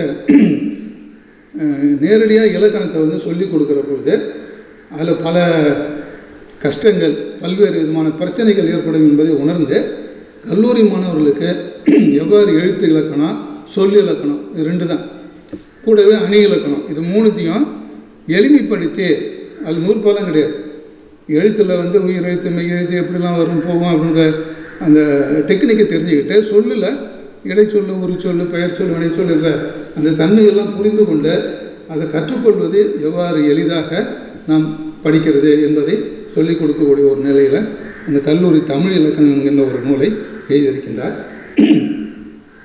அடுத்தது 2வது தமிழ் எழுத்துக்களின் வரிசை முறை வைப்பு. இதுவும் இலக்கணம் சார்ந்த ஒரு நிலை. மொழியியல் தன்மையில் இந்த நூலை வந்து எழுதியிருக்கிறார். இதில் சிறப்பு செய்தியை நான் வந்து பின்னாடி சொல்கிறேன். அடுத்தது குமார பூபதியம் என்னும் வண்ணப்பா இலக்கணம். வண்ணப்பா, சந்தப்பா இது 2ம் ஒன்று தான். வண்ணங்கள் நிறைந்தது, சந்தங்கள் நிறைந்தது என்று கூறுவார்கள். அதற்கு இவர் ஒரு இலக்கணமே 63 நூற்பாக்கள் கொண்ட ஒரு இலக்கண நூலை எழுதியிருக்கிறார். இது நிறைய பேருக்கு தெரியாது. பில்கில் கூட இருக்குது, அந்த புக்கு ஜெராக்ஸ் எடுத்த ஒரு நிலையில் ஒரு குமார பூபதியம் அப்படின்ற லைப்ரரியில் தேடி பார்த்தீங்கன்னா அது ராஜேந்திரன்கிட்ட சொன்னீங்கன்னா கூட தேடி எடுத்து கொடுப்பாங்க. இருக்குது, எடுத்து படித்து பாருங்கள். இலக்கணத்தை உருவாக்கியிருக்கார். நம்ம இலக்கணம் படிக்கிறது வேறு. ஒரு இலக்கண நூற்பாவை 63 நூற்பாக்களை புதிதாக தொல்காப்பியம் மாதிரியாக இருக்கும் அதில், அந்த நூற்பாக்கள் எல்லாமே. அப்போ இலக்கண நூற்பாவை உருவாக்குறதுக்கு எவ்வளவு திறமை வேணும். இது இப்போ பின்னாடி யாரும் இலக்கண நூற்பாவை உருவாக்குறது, இலக்கணத்தை யாருமே எழுதலை இது வரைக்கும். நிறைய 20ஆம் நூற்றாண்டில் இலக்கணம் எழுதியவர்னு பார்த்தீங்கன்னா ரொம்ப குறைவாக தான் இருக்கிறாங்க. அதில் இவர் மிக முக்கியமாக ஒருவர். அடுத்தது சாரதா பூபதியம் என்னும் பேச்சொலியல், இது லிங்குஸ்டிக்ஸில் அது ஒரு நூற்பாக்கள் தான். அது லிங்குஸ்டிக்ஸில் இருக்கக்கூடிய பேச்சு ஒலிகள் எல்லாம் எவ்வாறு உச்சரிக்கப்படுகிறது என்கின்ற செய்திகளை மையமாக வச்சுக்கிட்டு அந்த 4 நூல்களும் தரமான நூல்கள். இலக்கணம், இலக்கியத்தில் மொழி அமைப்பில் வரிசை முறை வைப்பு அது ஒன்று, மீதி 2 சந்தப்பா ஒன்று, இன்னொன்று லிங்குஸ்டிக்ஸ் ஒன்று. இந்த அடிப்படையில் அவர் எழுதின நூல்கள் மிக குறைவானவை. இதுக்கிடையில் தமிழ் யாப்பு இலக்கணத்தினுடைய வளர்ச்சி நிலை என்கின்ற ஒரு தலைப்பு எடுத்துக்கிட்டு அவர் முனைவர் படத்துக்கு ஆய்வு செய்தார். அவருடைய கைடு சஞ்சீவி, டாக்டர் சஞ்சீவி சென்னை பல்கலைக்கழகத்தில் ஆய்வு தொடர்பாக நிறைய கட்டுரைகள்லாம் இருந்தார். குறிப்பாக இவருக்கு பிடிச்சது எல்லாமே கலிப்பா தான். யாப்பில் கலிப்பா யாரும் போக மாட்டாங்க அந்த பக்கம். கலிப்பாவில் இருக்கக்கூடிய ஓசை, துள்ளல் ஓசையும் அந்த துள்ளல் ஓசையில் இருக்கக்கூடிய வகைப்பாடுகள், அதில் இருக்கக்கூடிய இலக்கணங்கள், யாப்பு அமைதி போன்றவற்றையெல்லாம் எடுத்து வைத்துக்கொண்டு அதை அடிப்படையாக அந்த சங்க இலக்கியத்தில் இருக்கக்கூடிய அந்த கலிப்பாடில் மையமாக வச்சுக்கிட்டு தான் அவருடைய ஆராய்ச்சி பிஹெச்டி தலைப்பு. ஆனால் அதை முடிக்க முடியல. முடிக்கிறதுக்கு முந்தைய அவருக்கு உடல்நிலை சரியில்லாமல் 1986 அவர் காலமாயிட்டார். அதனால் அவருடைய வாழ்க்கையில் சில பிரச்சனைகள், குடும்ப பிரச்சனைகள் வர்றபோது ஒவ்வொருவருக்கும் சில சங்கடங்கள் அவர் இறந்து போனதாக தெரிய வருகிறது. இதுதான் இவருடைய நூல்கள். ஆனால் கட்டுரைகள்னு பார்க்குறபோது ஒரு சில கட்டுரைகள் நமக்கு கிடச்சிருக்குது. அரேஞ்ச்மெண்ட் ஆஃப் தமிழ் ஆல்ஃபாபெட்ஸ்ன்னு சொல்லிட்டு ஒரு கட்டுரை இருக்கிறார். அது தமிழ் எழுத்து வரி வடிவங்களில் மாற்றம் தேவைதானா என்கின்ற ஒரு வரி வடிவத்தில் சிலதெல்லாம் மாற்றினாங்க. எழுத்து சீர்திருத்தம் வர்றபோது, அந்த பெரியார் எழுத்து சீர்திருத்தம் வர்றபோது அது தேவையா இல்லையா என்கிற நிலையில் ஒரு கட்டுரை ஒன்று எதிர்க்கிறார். அடுத்தது யாப்பிலக்கண கட்டுரைகள், ஒரு ஆராய்ச்சி செய்த அந்த குறிப்புகளை வைத்துக்கொண்டு யாப்பிலக்கணத்தில் கட்டுரை ஒன்று இருக்கிறார். அப்புறம் ஓமையை பற்றி, ஓமை என்னும் நாடகம் நடந்ததுன்னு ஒரு உருவகம் அமைப்பில் அந்த அணியை வரைக்குமே தனியாக எடுத்துக்கிட்டு அந்த எல்லா அணிகளுக்கும் மெயினாக இருக்கிறது ஓமை தான். அதனால் ஓமை இல்லைன்னா வேறு எந்த அணியுமே கிடையாது என்பதற்காக ஓமை எவ்வாறெல்லாம் வெவ்வேறு விதமாக நாடகத்தில் பாத்திரங்கள் ஏற்று நடிக்கிறதோ அதுபோல் உருவக அணியாக வருது, ஏகதேச உருவகம் அப்படின்லாம் சொல்லிட்டு சொல்கிறார். இது இந்த கட்டுரைகள் தான் நமக்கு கிடைச்சதில் கொஞ்சம். இது இல்லாமல் யாப்பிலக்கண கட்டுரைகள் கொஞ்சம் நிறையா கிடைக்குது. இவரெல்லாம் கடைசி காலத்தில் அவரால் பராமரிக்க முடியாமல் விடுபட்டு போய் அந்த நூல்கள் எல்லாமே வீணாகி செல்லரிக்க ஆரம்பிச்சதுக்கு பிறகு அவருடைய சுகர் அதிகமாகி கிட்னி செயலிழந்து அவர் இறந்து போகக்கூடிய ஒரு நிலை. அதுக்கப்புறம் 1978 85ஆம் ஆண்டு வரைக்கும் அவர் நிறைய இலக்கிய அமைப்புகள்லாம் வச்சுருக்கிறார். இலக்கிய அமைப்புகள்னு சொல்கிற பொழுது நாட்டுப்புற இயல் கழகம்னு ஒரு கழகம் வச்சுருக்கிறார். நாட்டியான்னு சொல்லிட்டு அதுக்கு பேர் வச்சுக்கிட்டு வாரம் மீட்டிங்லாம் போட்டு நிறைய பேர் எக்ஸ்பர்ட்லாம் கூப்பிட்டு பேச வச்சுருக்கிறாங்க. அதே மாதிரி காக்கை பாடினார் யாப்பியல் கழகம், காரியான்னு சொல்லிட்டு ஒரு கழகம், ஒரு அமைப்பு. அதுக்கப்புறம் சமய இலக்கிய மறுமலர்ச்சி கழகம், சமம்னு சொல்லிட்டு அதுக்கு குறிப்பிட்ட ஒரு சின்ன பேர் வச்சுருக்கிறாரு. கால்டுவெல் தமிழ் மொழி கழகம், மொழியியல் அடிப்படையில். இந்த அமைப்புகள் எல்லாமே அவர் கல்லூரி காலத்தில், பணியாற்றிய காலத்தில் ஏற்படுத்தி இங்கே இருக்கக்கூடிய அது சார்ந்த துறை சார்ந்த வல்லுநர்கள் எல்லாம் கூப்பிட்டு ஒரு வாரமும் மீட்டிங் நடக்கும். சனிக்கிழமை மீட்டிங் நடக்கும். எங்கன்னா வணிகாவையில் அந்த காலத்தில் ஒரு இலவசமாக கொடுத்தாங்க இந்த இலக்கிய அமைப்புகள்லாம் மீட்டிங் நடத்துறதுக்கு. அதுக்காக கல்லூரி பேராசிரியர்கள்லாம் ஒன்று சேர்ந்து ஒரு குறிப்பிட்ட அளவு நிதி ஒதுக்கி இந்த அமைப்புகள் மூலமாக நிறைய தகவல்களை பரிமாறிக்கொள்வதற்காக மாணவர்களை எல்லாம் அங்கே வரவழைத்து கொஞ்சம் பேர் ஊரில் இருக்கக்கூடிய பொதுமக்களும் புலவர்களும் அதில் கலந்து கொண்டார்கள். இப்போ இதுதான் இவருடைய படைப்புகள்னு சொல்கிற பொழுது இனிமேல் வந்து இவரை பற்றிய ஆய்வுகள்லாம் நிறைய இவர் செய்திய இந்த ஆய்வுகள் பற்றியெல்லாம் நிறைய இருக்கிறது. அதெல்லாம் பேராசிரியர் அதெல்லாம் சொல்ல வேண்டாம், ஆய்வுகள்லாம் வேண்டாம் அப்படின்ட்டார், தகவல்களை மட்டும் சொல்லிடுங்கன்ட்டார். அந்த தமிழ் எழுத்துக்களுடைய வரிசை முறை வைப்பில் ஒரு சின்ன திருத்தம் செஞ்சார் இவர். பொதுவாக வந்து தொல்காப்பியர் காலத்தில் எழுத்தெனப்படுக அகரமுதல் நகர்வ முப்பகுதி என்ப சார்ந்தவர்கள் மரபுகள் மூன்றலங்கடைய அந்த வரிசை முறை இருக்கு இல்லையா, இதை எடுத்துக்கிட்டு இதுக்கு முந்தி இருந்த அந்த நெடுங்கணக்கு வரிசை என்ன, இவருக்கு பிறகு வந்து நெடுங்கணக்கு வரிசை என்ன அப்படின்னு வீர சோழியத்தில் வர்ற பொழுது அந்த சார்பு எழுத்துக்களை வந்து விட்டுறாங்க, பின்னாடி தனியாக சொல்கிறாங்க, நெடுங்கணக்கில் சேர்க்கறது இல்லை.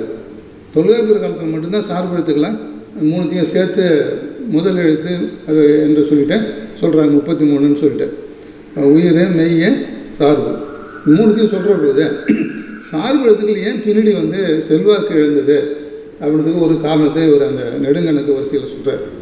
பின்னாடி வர்றபோது ஒழிப்பு முறையில் அது முறையாக உச்சரிக்கலாம். முதல்ல புள்ளி வச்சு எழுதினாங்க சார்பு எழுத்துக்கள்லாம், குற்றியல் உரம் குற்றியல் உரம் ஆயுதம் மூணுத்துக்குமே புள்ளி தான். புள்ளியை வச்சு எழுதுகிற பொழுது அதில் சில சங்கடங்கள்லாம் இருக்குன்னு சொல்லிட்டு புள்ளி வைக்காமல் எழுத ஆரம்பித்தாங்க. அப்புறம் வித்தியாசம் இல்லாமல் ஒழிக்க ஆரம்பிச்சது. அதனால் குற்றியல் உரமும் குற்றியல் இகரமும் ஒழிப்பு முறையில் முற்றியல் இகரமாகவும் முற்றியல் உகரமாகவும் ஒழிக்க ஆரம்பித்து நாளடைவில் அது அந்த ஒழிப்பு முறை வழக்கறிந்து போயிடும். அதே போல் நெடுங்கணக்கு வரிசையிலிருந்து அதை விளக்குறாங்க. அன்னவலர் காலத்திலலாம் அது வந்து சார்பு எழுத்துக்கள் 10 வருது. அந்த முறையில் வந்து இங்கே வந்து விளக்கப்பட்டதற்கான காரணங்கள்லாம் சொல்லிவிட்டு நெடுங்கணக்கு வரிசையில் உச்சரிப்பு அடிப்படையில் மொழியியல் அடிப்படையில் இந்த இரு இன்ன எழுத்து வந்து கடைசியில் இருக்கிறது நடுவில் கொண்டு வந்து சேர்க்கிறார். மெய்யெழுத்தில் உயிரெழுத்து அப்படியே எடுத்துக்கிறார். 12 உயிரெழுத்தும் ஆயின்னு சொல்லிட்டு அப்படியே வருது. அப்புறம் ஆயுதம் தனியாக இருக்குது. மெய்யெழுத்தில் வர்ற பொழுது இக்கு இங்கு இச்சு இட்டு இந்து இத்து இப்பு மெய்யிரு இழு இள்ளு இரு இன்னு இந்த இரு வல்லின இருறோம் கடைசியில் ரன்னகரம் இது ரெண்டும் கடைசியில் வைக்கிறது முறையா உச்சரிப்பு அடிப்படையில் மொழியியல் அடிப்படையில் இது ரெண்டும் இட்டு இன்னுக்கு அப்புறம் தான் வரணும். இட்டு இன்னு இத்து இந்து இப்பு இம்மு அப்படின்னு நம்ம சொல்லிட்டு போகிறோம் இல்லையா. அப்போ இட்டு இன்னுக்கு அப்புறம் இரு இன்னு தான் வரணும். இட்டு இன்னுக்கு அப்புறம் தன்னகரம் இருக்கு இல்லையா, தாள் அப்புறம் 3 சுழி நகரம் தன்னகரம், அதுக்கப்புறம் ரன்னகரம் ரா நா இப்படி வச்சாதான் இந்த உச்சரிப்பு அடிப்படையில் பார்க்குற பொழுது ஒழிப்பு முறையில் அது அங்கங்கே தோன்றுது இல்லையா. மொழியியல் அடிப்படையில் பிறப்பு எழுத்துக்களுடைய பிறப்பு எங்கெங்கன்னு சொல்லிட்டு ஒரு படம் போட்டு காட்டியிருப்பாங்க, சாருக்கு தெரியும் அவர் நல்லா. அது சொல்கிற போது இட்டு இன்னுக்கு அப்புறம் இரு இன்னு தான் வருது. அதனால் ஒழிப்பு அடிப்படையில் அந்த இடத்துல இரு இன்னு சேர்த்தா தான் மொழியியல் அடிப்படையிலையும் மொழி மரபு அடிப்படையிலும் சரியாக இருக்கும். இது வந்து தவறாக பிற்காலத்தில் கடைசியில் சேர்த்துட்டாங்க அப்படின்னு சொல்லிட்டு அங்கே ஒரு கட்டுரையில் எழுதி அவர் வெளியிட்டார். ஆனால் இது வரவேற்பு இல்லை. ஏன்னா எழுத்தினுடைய வரிசை அமைப்பு மாற்றினா அதை புலவர்கள் அவ்வளோ சீக்கிரம் ஏற்றுக்க மாட்டாங்க. புது கருத்து சொன்னாலே அவங்களுக்கு ஒரு மாதிரி இருக்கும். பழைய நிலையிலேயே இருக்கணும், பாரம்பரியத்தை போற்றணும் அப்படின்ற ஒரு நிலையில் மொழியில் வந்து கை வைக்கிறதுக்கு யாரும் அவ்வளோ சீக்கிரமாக அனுமதி கொடுக்க மாட்டாங்க. பெரியார் கூட எழுத்து சீர்திருத்தத்தில் ரொம்ப கஷ்டப்பட்டு தான் பிறகு தான் ஒரே அமைப்பில் வரணுன்றதுக்காக எழுத்து சீர்திருத்தத்தை கொண்டு வராங்க. அந்த லை நை இதெல்லாம் வர்றபோது ஒரு ஒரு ஒரு 30-40 ஆண்டு காலத்துக்கு பிறகு தான் அது நிலைநிறுத்தப்படுகிறது. ஆட்சியில் அமர்ந்தவர்கள் அதுக்கு அரசாணை வெளியிட்டு அதுக்கு சப்போர்ட் பண்ணி அப்புறம் பத்திரிகைலாம் அந்த மாதிரி எழுத்து தான் ஃபாலோ பண்ணணும் அப்படின்றபோது தான் நமக்கு தெரியும். பழைய காலத்து தினமணிலாம் எடுத்து பாருங்கள், அதில் லை நையெல்லாம் இந்த வளர்ச்சி இருக்கும். ஆனால் அதுக்கு சட்டம் போட்டு எம்ஜிஆர் முதல்வரான பிறகு தான் அந்த எழுத்து சீர்திருத்தத்தை பெரியாருடைய எழுத்து சீர்திருத்தத்தை அதை கொண்டு வந்தாங்க. அப்புறம் தான் அது வந்து ஏற்றுக்கிட்டாங்கன்னு சொன்னாங்க வச்சுக்கலாம். இது ஒரு முக்கியமான ஒரு சிறப்பு இவருடைய கருத்தில். அதுபோல் இந்த வண்ணப்பா இந்த சந்தப்பாடல்கள், இந்த சந்தப்பாடல்களில் குறிப்பாக வந்து இதெல்லாம் இன்றைய காலத்தில் யாருமே படிக்கிறது இல்லை.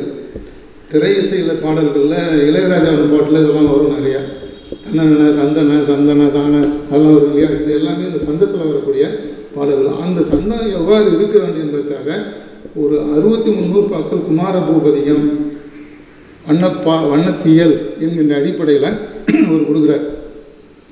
இலக்கணத்தில் எழுத்து அசை சீர் சந்தம் அது வரும், படிச்சிருப்போம். ஆனால் இங்கே வந்து இந்த இலக்கணத்தில் பார்த்தீங்கன்னு வச்சிங்களேன், ஒரு 11 உறுப்புகள் இருக்குது. இதில் அங்கே வந்து 32, 34, 36 உறுப்புகள் செய்யுள் உறுப்புகளாக சொல்வார் தொல்காப்பியர்.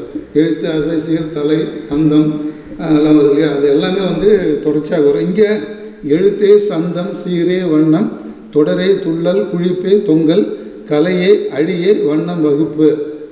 இது ஒரு 11 சந்த உறுப்புகள், வண்ணப்பா உறுப்புகள் சொல்லிட்டு இதில் அந்த கலை என்பதில் ஒரு 4 8 கலை சொல்கிறார். ஆண்கலை ஒரு 4, பெண்கலை ஒரு 4ன்னு சொல்லிட்டு, ஆண்களை எப்பவுமே முதல்ல கொடுக்கணும், பெண்களை பின்னாடி வரணும் அப்படின்னு சொல்கிறார். அதே போல் இந்த சந்தம் என்கின்ற அமைப்பில் எழுத்து சந்தம்னு வருது இல்லையா, அசைக்கு பதிலாக சந்தம் என்பதை கொடுக்குறார். சந்தம் என்பதில் 3 விதமான சீர்கள் சொல்கிறார். அது ஓரசை, சரி, ஒரு சீரு, 2 சீரு, 3 சீரு. தத்த தந்த என்பது ஒரு சீரு, தன தன என்பது 2 சீரு, தனந்தனந்தன அப்படின்றது 3 சீரு. இது எல்லாமே ஓசைக்காக செய்யுள்ள நாம் சேர்ப்பது. வண்ணச்சரவம் தண்டபாணி சுவாமிகள்னு வண்ணப்பான்னு சொல்லிட்டு ஒருத்தர் எழுதுகிறார். அதை பேஸ் பண்ணி தான் இவர் இந்த இலக்கணத்தை எழுதுன்னு சொல்லிட்டு முன்னூரில் குறிப்பிடுறார். இது இல்லாமல் மொழியியல் திறனாய்வுக்கு இவருடைய ஒரு சிறப்பான ஒரு நூல் ஒன்று உதாரணமாக அமைகிறது. அதில் சில திருத்தங்கள்லாம் செய்திருக்கிறார். இவர் அந்த நூலை எழுதலை, அந்த நூலில் வரக்கூடிய பிழைகள் எல்லாம் சுட்டி காட்டி சொல்லிட்டு போகிறார். தேப்பு மீனாட்சி சுந்தனார் எதனா ஹிஸ்ட்ரி ஆஃப் தமிழ் லாங்குவேஜ் வந்து செயப்பிரகாசம் என்பவர் மொழிபெயர்த்துக்கிறார். அந்த மொழிபெயர்ப்பு வந்து பல கோளாறுகளை கொண்ட ஒரு மொழிபெயர்ப்பு நூல்.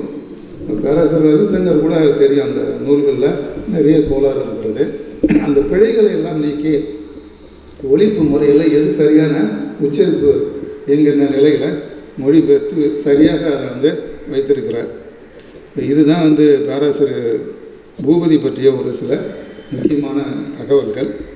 இதற்கு அடுத்தது சுருக்கமாக நான் வந்து பேராசிரியர் நாராயணன் பற்றிய படைப்புகளை பற்றி சொல்கிறேன். பேராசிரியர் நாராயணனும் தமிழ்நாட்டிலிருந்து இங்கே வந்து பள்ளிக்கூட ஆசிரியராக இருந்து புதுவை தாவூர் கலைக்கல்லூரில் தத்துவத்துறையில் பேராசிரியராக இருந்தவர். அப்போ வந்து தத்துவத்துறை ஃபிலாசபி டிபார்ட்மெண்ட் இல்லை. காமர்ஸில் லாஜிக்னு ஒரு சப்ஜெக்ட் இருந்தது. இப்போ லாஜிக் எடுக்கிறவங்க ஃபிலாசபி படித்தவங்களாக இருக்கணுன்றதுக்காக வேண்டி இவரை வந்து தேர்வு செய்தாங்க. ஒரு ஒன்மேன் டிபார்ட்மெண்ட் இவர் ஆரம்பத்தில் வந்தது. அப்போ இவர் வந்து தொடக்கத்தில் காமர்ஸ் டிபார்ட்மெண்ட்டோடு இணைஞ்சிருந்தார். அதன் பிறகு தமிழ் துறையோட கொஞ்சம் ஐக்கியமாகி அந்த நடக்கக்கூடிய கருத்தரங்கு இந்த கட்டுரைகள்லாம் கலந்து கொண்டு அவரும் பேச ஆரம்பித்தார், கட்டுரை படிக்க ஆரம்பித்தார். அப்படி தமிழோடு உறவாடி தத்துவத்துறையும் ஒன்றாக இணைந்தது. பின்னாடி தான் 90க்கு பிறகு தான் வந்து இந்த தத்துவத்துறை தனியாக ஆரம்பிக்கப்படுகிறது. ஃபிலாசபி, பிஏ ஃபிலாசபி தாவூர் கலைக்கல்லூரில் வருகிறது. அதுக்கு பாடத்திட்டத்தை உருவாக்குறார். அதுக்கும் பாடத்திட்டத்தை உருவாக்குறார். பின்னாடி சைக்காலஜி உளவியலும் வருது. தத்துவத்துறையோட சார்ந்த உளவியலும் தனியாக வரும்போது அதுக்கும் ஒரு பாடத்திட்டத்தை உருவாக்கி கொடுக்குறாரு. இது ரெண்டுமே புதிய பல்கலைக்கழகத்துக்கு பாடத்திட்டம் போய் அப்புறம் வந்து அங்கேருந்து எக்ஸ்பர்ட்லாம் வந்து எல்லாம் பரிசோதனை பண்ணி முடிச்சிட்ட பிறகு 2 சப்ஜெக்ட்டுக்கும் அவங்க பர்மிஷன் கொடுத்தாங்க. அப்புறம் ஆரம்பித்தாங்க பாடத்திட்டம் ஆரம்பித்து மாணவர்களுடைய சேர்க்கையும் அதிகமாக வந்தது. இப்போ இவர் பற்றி நான் தொடக்கத்தில் சொன்னேன், ஒரு முழுமையான கல்வியாளர், முழுமையாக பணி நிறைவு செய்துவிட்டு இப்போ அண்மையில் தான் இந்த ஆண்டு தான் அவர் இறந்தார். ஒரு 80 வயசு வரைக்கும் இருந்தார். நிறைய ஆர்வம் உள்ளவர் தமிழ் மேலே, தமிழ் உணர்வு, தமிழ் மொழி மேலே நிறைய ஆர்வம் உள்ள ஒரு அறிஞர். குறிப்பாக இவருடைய பிஹெச்டி ஆய்வு சித்தர் தத்துவத்தில் தான். அது மிக சிறந்த ஒரு ஆய்வு. பேராசிரியர் பாண்டரங்கன் தான் அவரும் ஆய்வு செய்கிறார். நம்முடைய நிறுவன இயக்குனரும் பாண்டரங்கன் அவர்கள் பிஹெச்டி பண்ணியிருக்கிறாரு.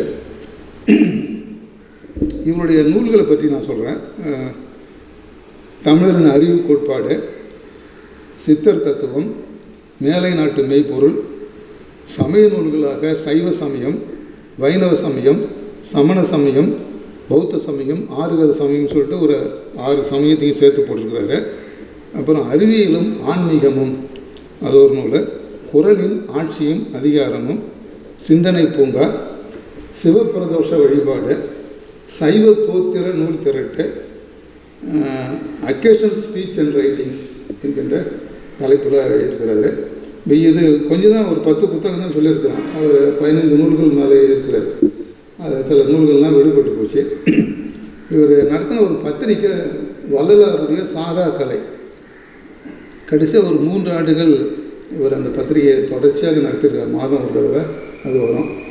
வள்ளலார் மேலே ரொம்ப ஈடுபாடு கொண்டவர் இவர். ஆன்மீகத்தில் கடைசி காலத்தில் தன்னுடைய வாழ்நாளை கழித்தவர்.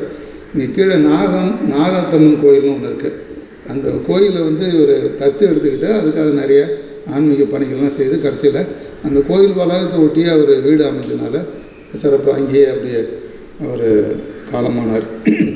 இப்போ இந்த செய்திகள் உங்களுக்கு குறைவு தான். அதாவது இந்த 2 பேரும் மையமாக வச்சுக்கிட்டு நான் ஏன் சொன்னேன்னா, 2 பேருமே முழுமையை பெற்ற ஒரு கல்வியாளர்கள், கல்வி பணியை நிறைவாக செய்தவர்கள், மாணவர்களை உருவாக்கியதோடு மட்டும் இல்லாமல் பாடத்திட்டத்தை உருவாக்கி கொடுத்தவர்கள், அதற்கு அப்பாலும் அவர்களுடைய பெயர் தெரியும்படியாக புகழ் பெற்றவர்கள், கல்வியில் புகழ் பெற்றவர்கள் என்கின்ற ஒரு நிலையில் இவர் மாரா பூபதியும் 2 பத்திரிகை நடத்தினார். மாரா பூன்னு சொல்லிட்டு ஒன்று, இன்னொன்று விருந்து. அதில் நாங்கள்லாம் கூட படைப்புகள் கொடுத்தோம். நான் மாணவராக இருக்கும்போது அது கவிதை படைப்பு போன்றவற்றையெல்லாம் கொடுத்துருக்கோம். மாணவர்களுக்கும் ஆசிரியர்களுக்கும் இருக்கக்கூடிய இதழாக அது அமைஞ்சது. அது தொடர்ச்சியாக வெளிவரல. 85லேயே அது நின்று போய்விட்டது. இப்போ இந்த கல்வியாளர்கள் என்று பார்க்குறபோது பிற்காலத்தில் நிறைய பேர் இருக்கிறாங்க. ஆனால் ஒவ்வொருத்தரும் ஒரு துறையில், தமிழ்லேயே இருக்கக்கூடிய பல துறைகளில் எல்லாத்துலேயும் கரை கண்டவர்களாக இருக்கக்கூடியவர்கள் இவர்கள்.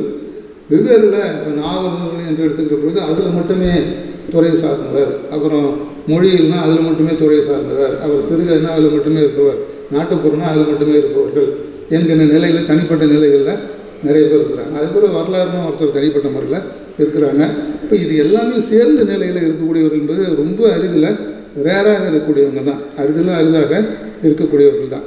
ஒவ்வொருவருடைய பற்றிய சிறப்புகளும் செய்திகளும் தனிப்பட்ட நிலையில் நம்ம பதிவு செய்யப்பட வேண்டியது தான்.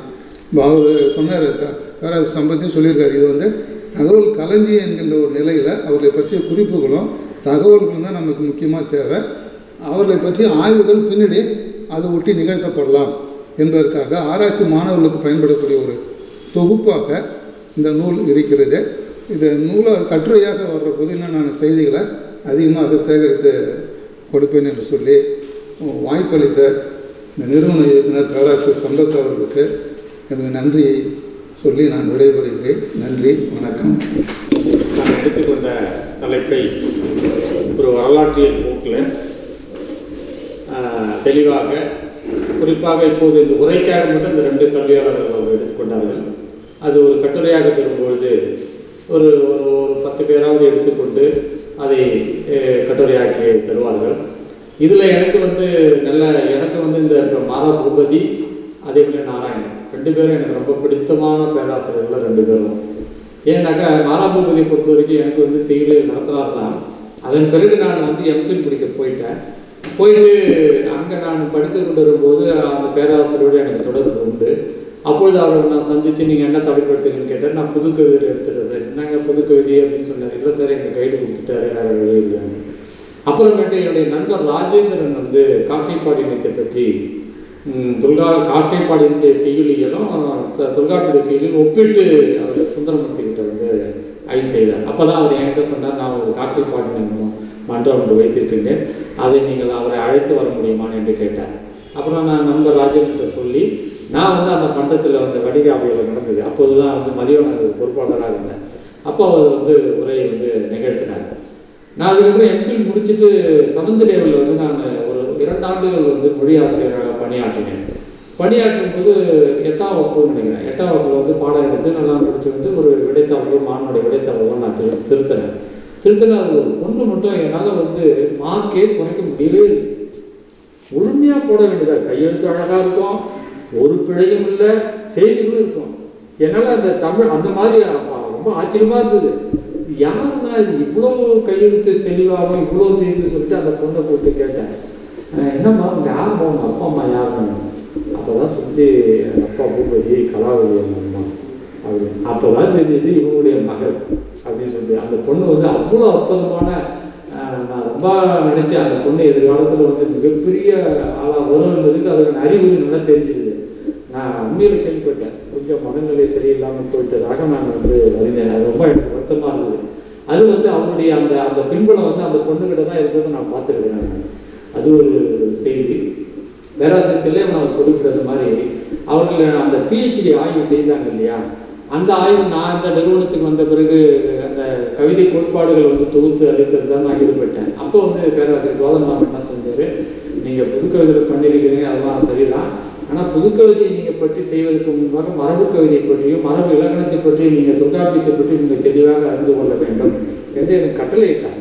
அந்த அடிப்படையில் தான் நான் தொல்காப்பியத்தில் மீண்டும் அந்த பாடத்திட்டம் அந்த வினாக்கள் பதில் கொடுப்பது அது வேறு, ஆய்வுபூர்வமாக அணுகுவது என்பது வேறு. அதுதான் எனக்கு வந்து மரபு கவிதையிலும் தொல்காப்பியத்திலும் என்னை ஈடுபட வச்சு படிக்க வச்சார். அப்போ படிக்க வச்சிருக்கும் போது யாரெல்லாம் யாப்பெல்லாம் எல்லாம் பண்ணியிருக்கிறாங்க அப்படின்போது இவர் வந்து யாப்பு இலக்கணத்தில் தான் வந்து பிஹெச்டி பண்ணியிருக்காரு எனக்கு தெரியும். அப்போ அவர் மறைஞ்சிட்டார். அப்போ நான் கோதண்டராமன் சொன்னேன், சார் இந்த மாதிரி மாறாபோகிறது வந்து அற்புதமான ஒரு ஆய்வுகளை வந்து எழுதியிருக்கிறார் சார், ஆனால் அவர் வந்து முடிச்சுட்டார், சப்மிட் பண்ணலை முடிச்சுட்டார். முடிச்சது மட்டும் எனக்கு தெரியும். முடித்ததை வந்து இது ஒரு முறை நான் வீட்டுக்கு போய் போகும்போது என்கிட்ட காட்டினார். காட்டிட்டு என்னால் வந்து ஒப்படைக்க முடியல. அது குடும்ப சூழல் நீங்கள் சொன்ன மாதிரி சில அதாவது அதை ஒப்படைக்கிறதுக்கு பணம் இல்லைன்னு நான் கேள்விப்பட்டேன். பணம் கொடுக்கல அவர்கிட்ட, அது வேற ஒரு சூழல். இதெல்லாம் தெரிஞ்சதுனால நான் என்ன சொன்ன கோதண்டராமன் சார் இது மாதிரி அற்புதமான ஒரு அவர் என்ன சொன்னார் கோதண்டராமன், இந்த மாதிரி நல்ல ஆய்வுகள் எதுனா நல்ல கருத்துக்கள் மூலம் தான் நம்ம வெளியிடலாம். இப்போ யாப்பை பற்றி அவர் கவனம் செலுத்தினால என்கிட்ட சொன்னார். இதை சொன்னேன், சரி அப்படின்னா நீங்கள் போயிட்டு அதை எப்படியாவது நீங்கள் வாங்குங்க அப்படின்னு கேட்டேன். அப்போ நான் என்ன செஞ்சேன், சாரதா கலாவதியை வந்து காரைக்காலில் அவையார் கல்லூரியில் சந்தித்து அவரை நல்லா அறிமுகப்படுத்திக்கிட்டு மேலே போகுதுலாம் சொன்னால் அவங்க அப்படியே காதலே வாங்கலை. அங்கே ஒரு மாதிரி இருந்தாங்க. நான் சொன்னேன் நல்லா ஆய்வு, அது எப்படி சொல்கிறீங்க நீங்கள் நல்லா ஆய்வு அப்படி அது எப்படி சொல்கிறீங்க நல்லா ஆய்வு, அவர் தவறாக பண்ணிக்கிறாங்க அது சொன்னாங்க. எனக்கு ஒரு மாதிரி சரி இல்லை மேடம், அதெல்லாம் இல்லை மேடம், அவர் வந்து அது வந்து இடைக்காலத்தில் எழுதின பாடல்கள்லாம் வந்து அது அந்த அந்த இயற்பாவுக்கு உரியதல்ல, ஆசிரியப்பா வெண்பா கலிப்பா வஞ்சிப்பாவுக்குரிய இலக்கணத்துக்கு உரியதல்ல, அது இல்லை இசைப்பா. அப்போ அந்த இசைப்பாவுக்குரிய இலக்கணத்தை நாம் தான் எழுதணும்னு சொல்லிட்டு தான் அவர் வந்து அதை முடிவாக சொல்லியிருக்காரு மட்டும் எனக்கு தெரியுது. அது ரொம்ப நல்லா வரவேற்கத்தக்கது. அதை தாழிசை துறை ஒருத்தன்னு பிற்காலத்தில் வகுத்து விட்டாங்களே வழி அதுக்கு அடங்காது. சும்மா அது மாதிரி இது அது மாதிரி சொன்னாங்க வேறு, அதுக்கான இலக்கணத்தை வகுக்கலை.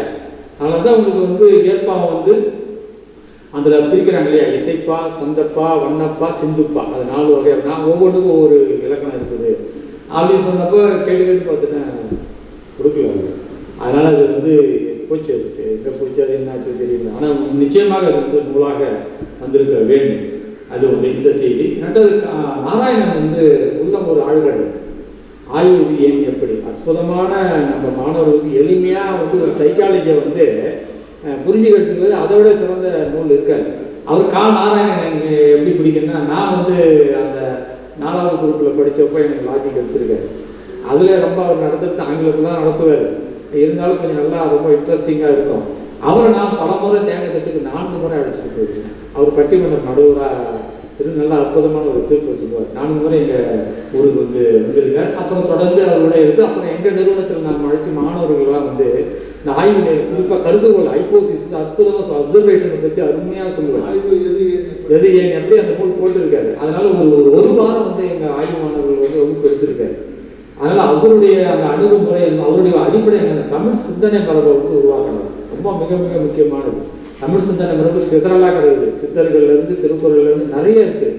அதை யாரும் வந்து ஒரு தெளிவாக ஒரு தமிழில் வந்து பண்ணவே இல்லை. அதை செஞ்சவர் இவர் தான். இதுதான் அவருடைய கான்ட்ரிபியூஷன். நான் ஆய்வு நூலில் வேணாம்னு சொல்லலை, நீங்கள் அவங்க செய்ததை ஆய்வு செய்யாதீங்கன்னு தான் சொன்னேன். இருக்கிற ஆய்வு நூலில் கட்டாயம் எழுதுங்க. அதுதான் அவருடைய முக்கியமான தமிழ் ஆய்வுலகத்துக்கு செய்த மிகப்பெரிய கொடை வந்து அதுதானே. அதனால் அதில் நீங்கள் வந்து எழுதலாம், அது ஒன்றும் தவறில்லை. ஏன்னா இப்படிப்பட்ட ஒரு நல்ல ஒரு 2 பேர் எடுத்திருக்காரு. அற்புதமான 2 மிகப்பெரிய ஒரு கல்வியாளர்கள். இன்னும் நீங்கள் வந்து அது கூட பல பேரும் நீங்கள் வந்து சேர்த்துக்கலாம். சேர்த்துக்கிட்டு ஒரு முழுமையான ஒரு கட்டுரையை கொடுக்குமாறு கேட்டுக்கொள்கிறேன். நீங்கள் இவ்வளவு தூரம் வந்து இப்படிப்பட்ட ஒரு நல்ல ஒரு உரையாற்றியதற்காக நிறுவனத்தின் சார்பாகவும் உங்கள் சார்பாகவும் நான் நெஞ்சார்ந்த நன்றியை தெரிவித்துக் கொள்கிறேன். அதே போல் இந்த நிகழ்ச்சிக்கு தலைமை தாங்கிய நம் நிறுவனத்துடைய பேராசிரியர் கால விஷயம் அவர்களுக்கும் நன்றியை தெரிவித்துக் கொள்கின்றேன். நாளைக்கு வந்து மிக முக்கியமான ஒரு உரை நிகழ்வு இருக்கிறது. அதாவது புதுச்சேரியில் வந்து இந்த சிறுவர் இலக்கியம் ஒன்று இருக்கு இல்லையா, அந்த சிறுவர் இலக்கியம் இப்போ தான் உருவாகியிருக்கு. அதை பற்றி சின்ன சின்ன குறிப்புகள் இருந்தாலும் கூட சிறுவர் இலக்கியம் வந்து இந்த 100 ஆண்டுக்கான ஒரு இலக்கிய வகைமை.